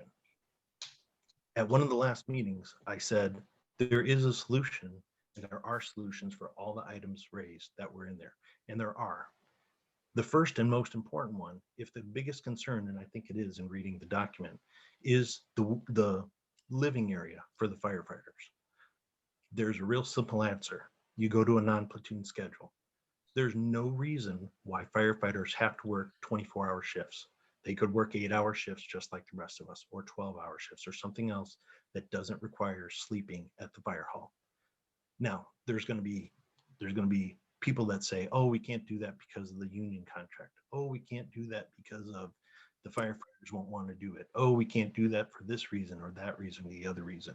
The fact of the matter is, the most important thing is the safety of the firefighters and the safety of our citizens. There is no other solution than going to a different schedule and not having firefighters sleep there until such time as the accommodations can be taken care of. That solves all the problems, keeps coverage in the city, protects the firefighters. Those are the two most important things. So everybody can come up with a lot of reasons why they don't like it or they don't think it'll work, including the fire chief, who's probably going to say as much in just a minute. But the question is, what do you value most? What is the most important thing? Is it the safety of the residents and the safety of the firefighters or not? As far as the 2016 study, I tried very hard to go back and look at that information. The 2016 study information that I saw made no mention of the Dexter Township Fire Hall or the Webster Township Fire Hall. And while I am not saying in any stretch that I think the fire station should stay where it is, or that it, or any other option. I'm saying I just don't know. We have done the study that says, what if we take the facilities that are available to us all over the Dexter Area Fire Department into account? Why do we need to duplicate training rooms? Why do we need to duplicate so many bays? Why do we need to have enough bays that we could put in enough equipment to cover a district twice our size? And nobody has asked those questions. And the feedback I'm going to get is, oh no, we looked at that. It doesn't show in the studies. The studies show the exact same thing as what's being proposed now, with no consideration for the additional fire stations that are in place now. We're in a different world. And I agree 100% with what Mr. Michelle said. We need to not build more than what we need. The question is going to be whether his opinion of what we need or some other opinion on what we need in utilizing more of those facilities is going to be the one that we're going to take. So thank you very much. I appreciate you allowing me the time to speak this evening. Thank you. Thank you, Joe. Chief Smith, Justin, if you could unmute Chief Smith. Live from Cancun. Yeah. Well, there's so much I could say to that last comment and so much of it inaccurate, but I don't want to belabor it out too much here today. But I do put on a program that talks about fire services and what it takes to deliver fire services. And I'll be glad to put that on. And the fact of the matter is that we have one fire department, but we have 3 fire stations. And there is a lot of duplication in each and every station, and it's unavoidable.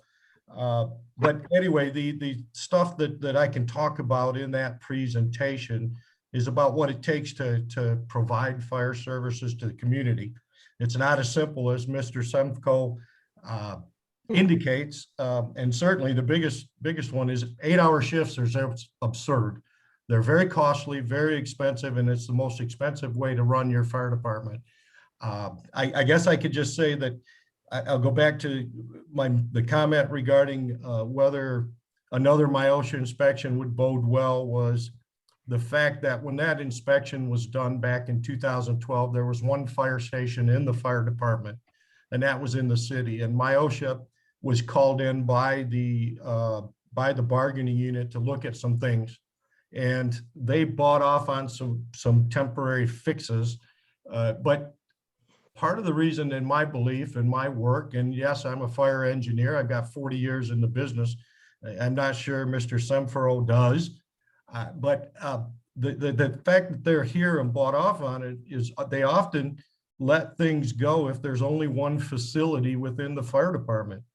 My belief is that if MIOSHA were to come in today, and I'm not sure that they would in this small of a department, but they wouldn't be as accommodating as saying, hey, yeah, we'll let you do this right now when you've got 3 other buildings to put firefighters in. It certainly is not my choice to move people, and I'm not saying that's going to happen, but when you bring MIOSHA in, you agree to correct what they find. How we correct that could be done in different ways, whether it's moving people around, whether it's shutting down one station to sleeping in. I mean, you have to do something. You agree to do that, and it can get very, very costly at times. So I invite Mr. Semfero to come to my office and we can talk through this stuff. But, 40 years in the business, 20 as a fire chief, I do take a little, I guess, concern that an individual that has no experience in running a fire department or providing public safety or fire protection to the community can make those kind of comments with no factual base or no base, no facts, no data, no experience to support it on. I urge council to work with me and work with other professionals that understand public safety, and let's move this project forward and get something done. As I said, I could say so much more, but I'm not going to right now. I'm really disturbed about those comments, and it probably wouldn't be good if I commented further. Thank you for your time. Thanks for joining the meeting, Chief Smith. Yeah, Cancun is we're pretty rainy today, but hey, we're in the water all day, right? So Safe travels back. thank you. Let's see, Justin, are there any other hands up? I'm not seeing any at the top of my screen. Seeing any? Okay, I will seek a motion for adjournment then, please. Mr. Cousins, support. Okay, moved and supported. All those in favor signify by saying aye.